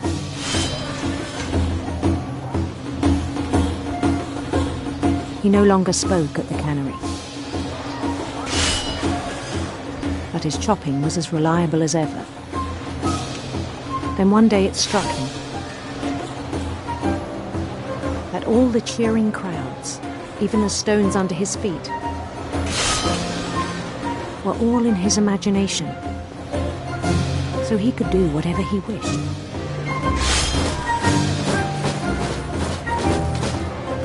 He held an election for mayor. And he won.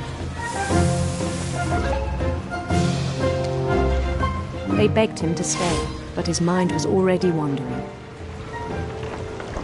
It became a game for him.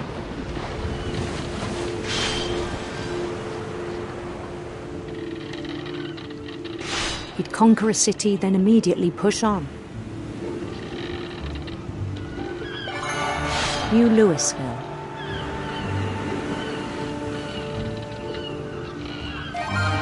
St. Louis. He started drifting away from our reality.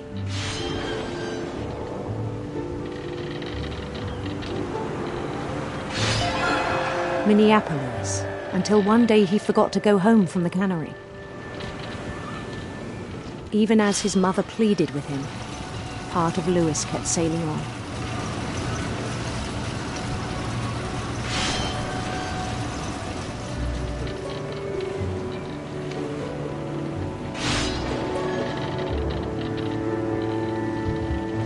In Lewisburg, he heard rumors of a handsome queen.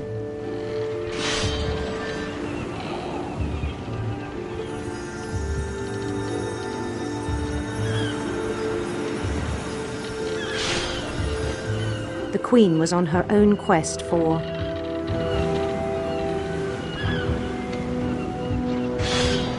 radiant rainbows.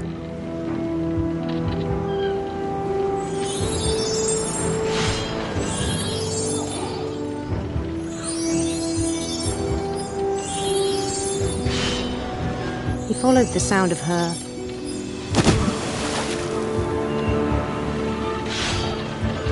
electric sitar.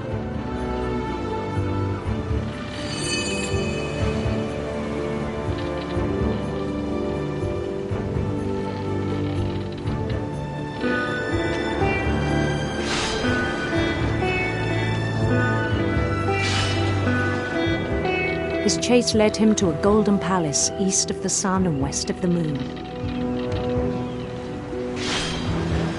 Even then, his logic remained sound.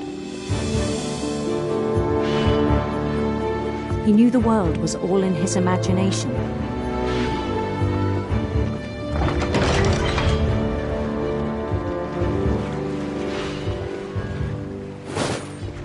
But he was so proud of having created it. In his own eyes, he'd become something greater than a king.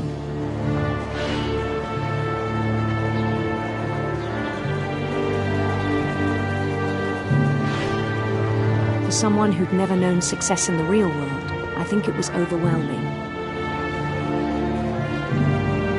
And then it struck him that the real Lewis was not the one chopping salmon, but the one climbing the steps of a golden palace.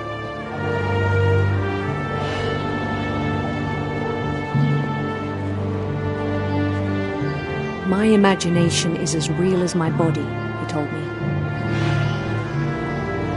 It was hard to argue with him.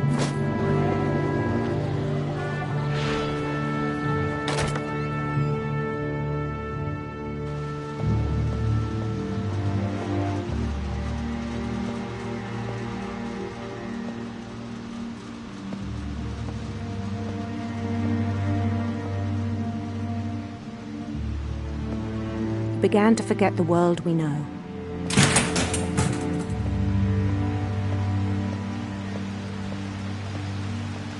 I think it pained him to remember Lewis, the cannery worker.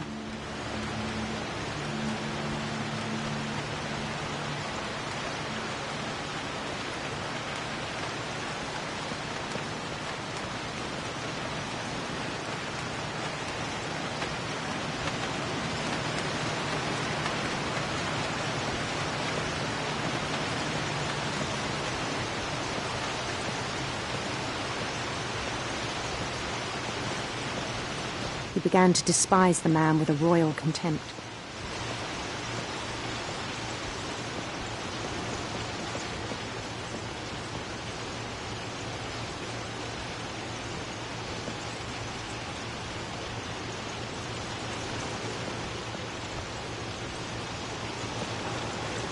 I still thought I could save him. Even after he said he was being crowned king over all the lands of wonder.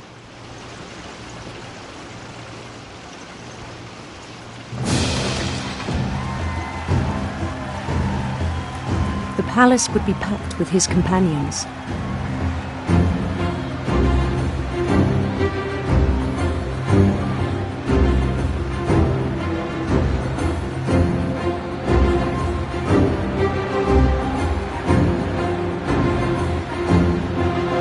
Including the wise Calypso who insisted on inviting me.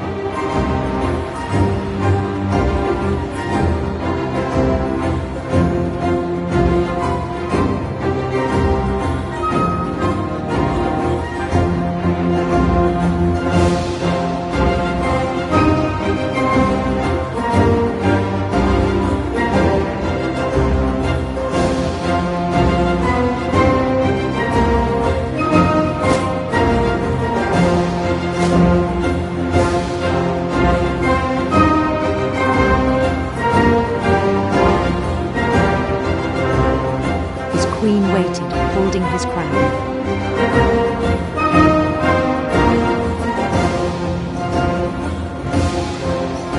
There was only one thing left to do.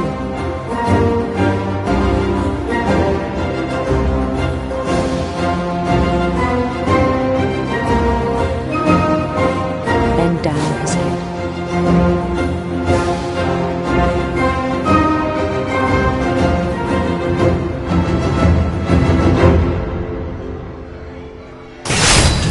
The rest I think you know. Mrs. Finch, your son was a kind man who will be missed by all of us who knew him.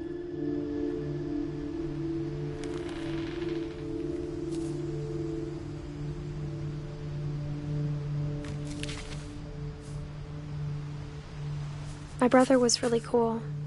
I wish you could have met him.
On the way back from Lewis's funeral, my mom told me to start packing. She waited until the day before we left to tell Edie. I'm not sure if she wanted to make it easier or harder.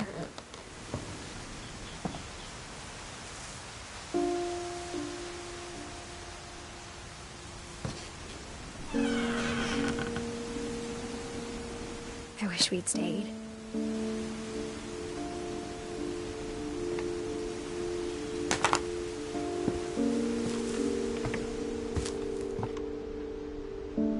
But I understand why we left.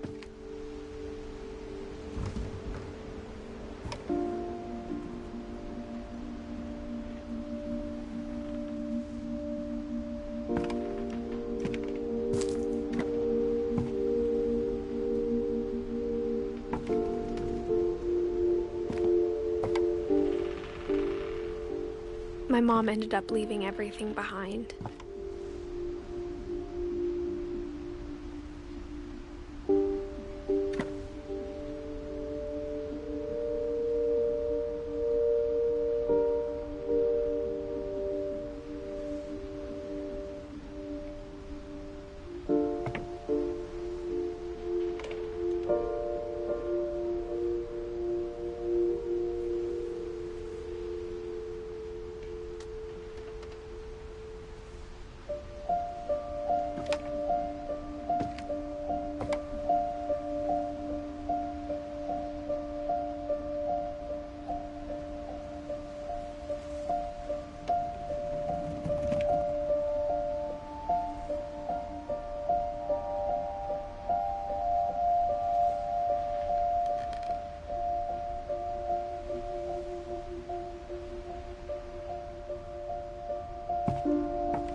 What happened that night had been coming for a long time. Maybe it should have come sooner.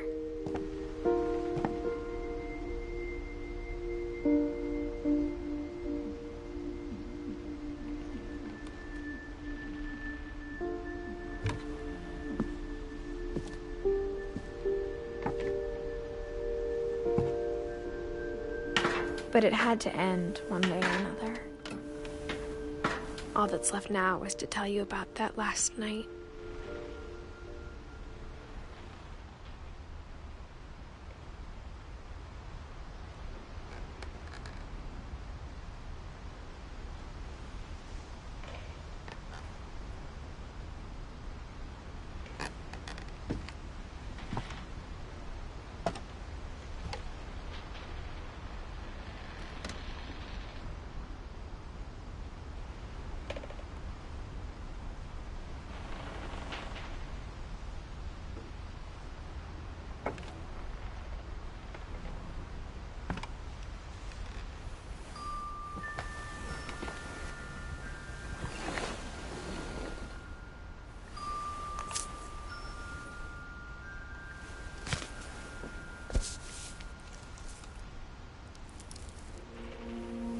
That whole last day, Edie just watched us pack and didn't say a word. Until supper, when she raised her glass and said, "To our final night together, and all our final nights apart." Grandma, you know what I said about alcohol. Some of your medications are very Edith, specific. I left a present for you in the hallway. Why don't you go open it? The grown-ups have to argue now. I'm sorry, you're right. We're all leaving tomorrow. Let's just enjoy our last... I'm not leaving. Edith, you're excused.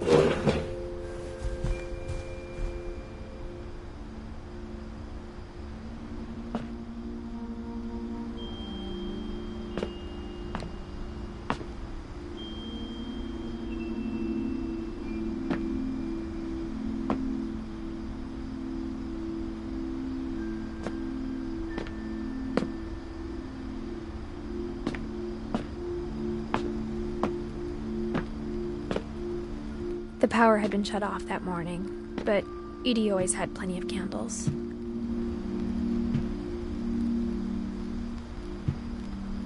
When my mom sailed the library, I don't think she knew about the other entrance.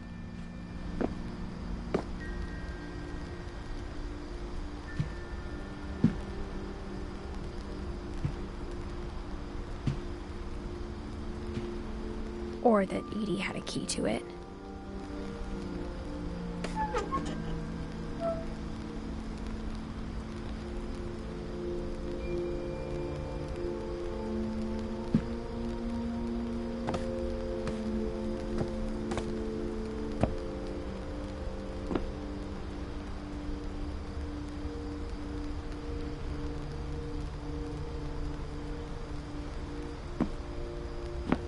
That thing you're afraid of isn't going to end when you leave the house. Edith has a right to know these stories. My children are dead because of your stories!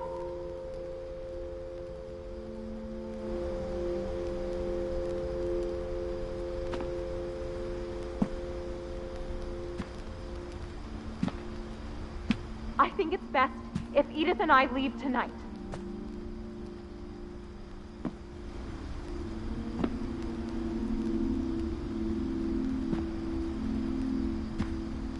We'll have the nursing home send a van for you in the morning, okay?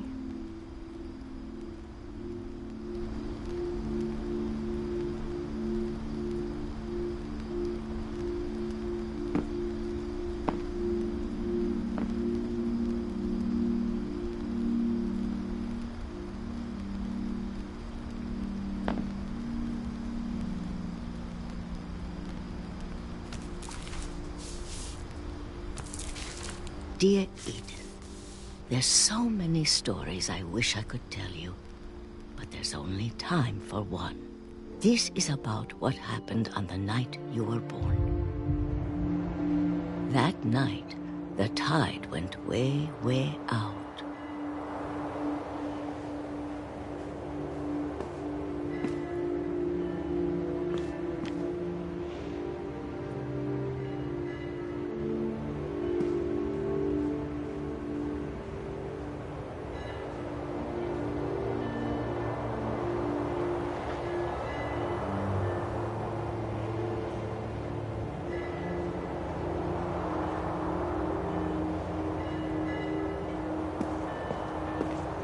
It was the first and last time I ever saw the old house aground. There'd been an earthquake out in the middle of the ocean. They called it the lowest tide in 1,000 years. God, it smelled awful. You know, I've seen that house every day of my life.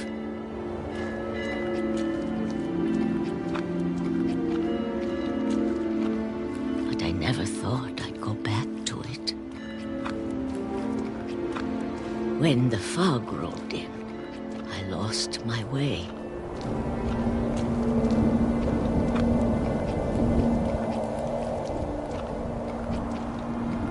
I got turned around.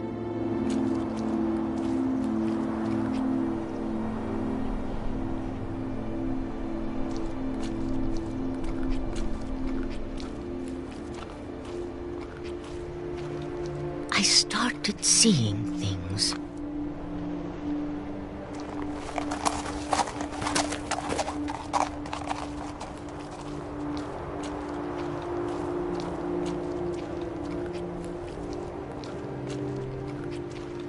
Things I'd forgotten had ever existed.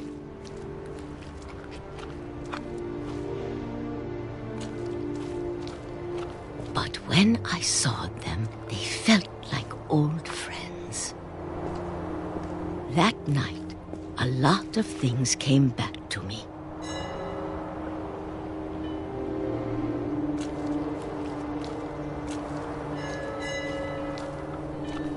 Or maybe I came back to them.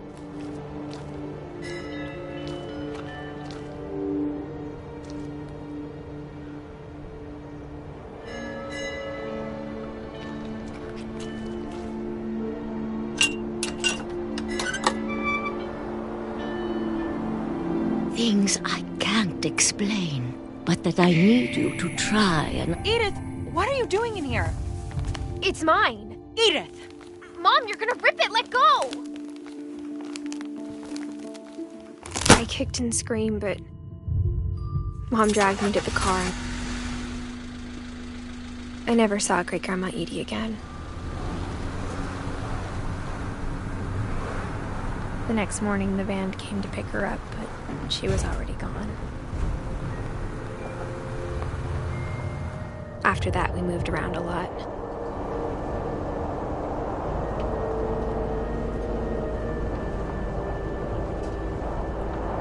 We both tried to make the best of it.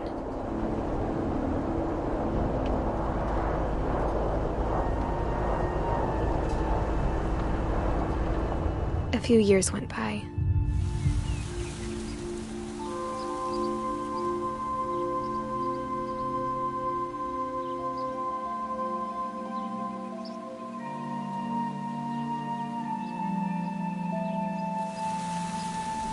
My mom didn't like to talk about it. But she started getting sick a lot. The rest happened pretty quickly.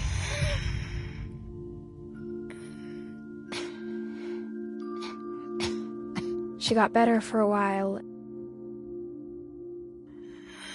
and then she didn't.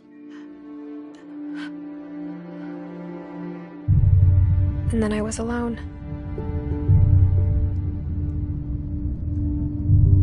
The last Finch left alive.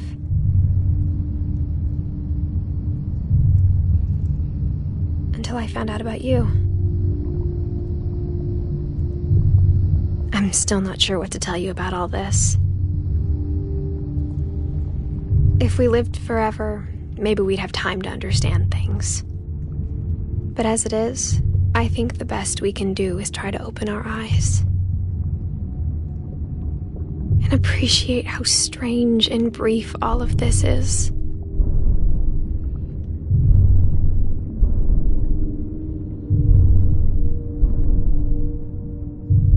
This journal was supposed to be for you. But now I hope you'll never see it.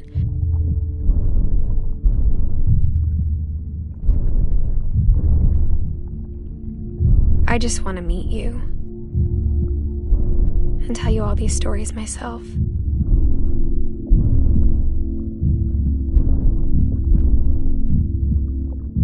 But I guess if you're reading this now,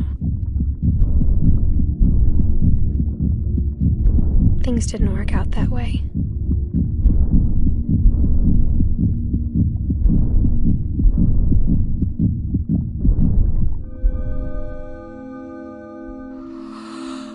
This is where your story begins. I'm sorry I won't be there to see it.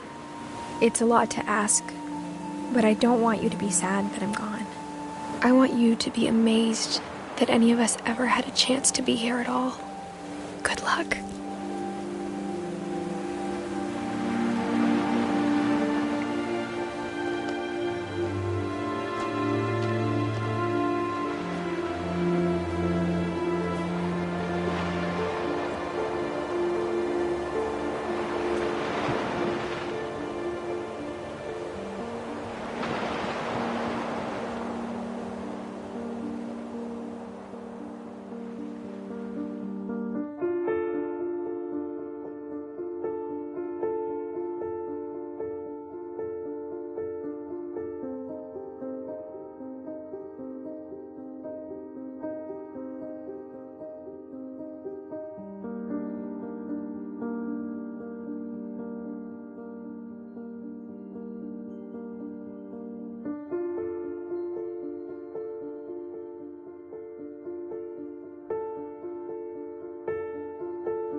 I knew Grandpa Sam had a twin.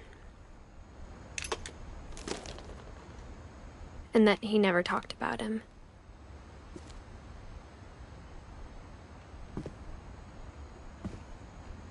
I guess my grandpa didn't like history any more than my mom did.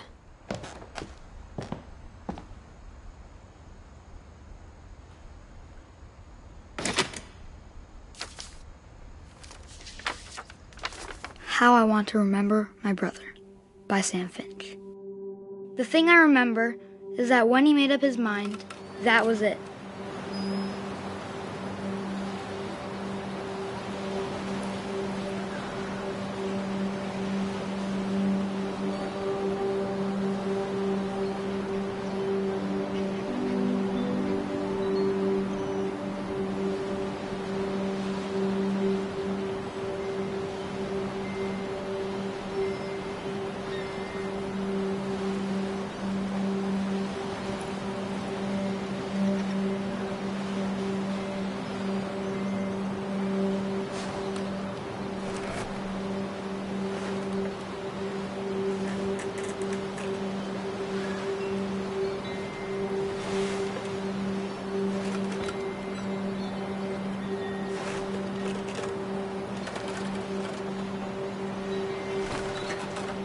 My brother said he'd die before he ate another mushroom. And he did. At Barbara's funeral, we swore he'd never be afraid again. And he wasn't. I think Calvin always wanted to fly. Sam! Calvin! Dinner's ready! Coming! But that day, he finally made up his mind to do it. I told him going around was impossible. Maybe if I hadn't said that. Alvin, I'm not gonna tell you again. Maybe if the wind hadn't picked up. Then maybe he'd still be here. But I doubt it. I think he'd already made up his mind. That's what I want to remember about my brother.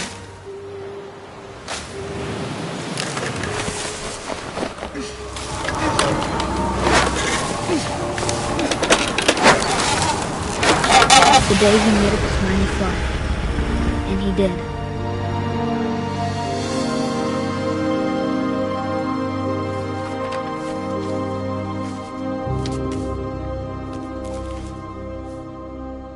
Calvin's story felt strangely familiar. When I was younger, I remember trying to do the exact same thing.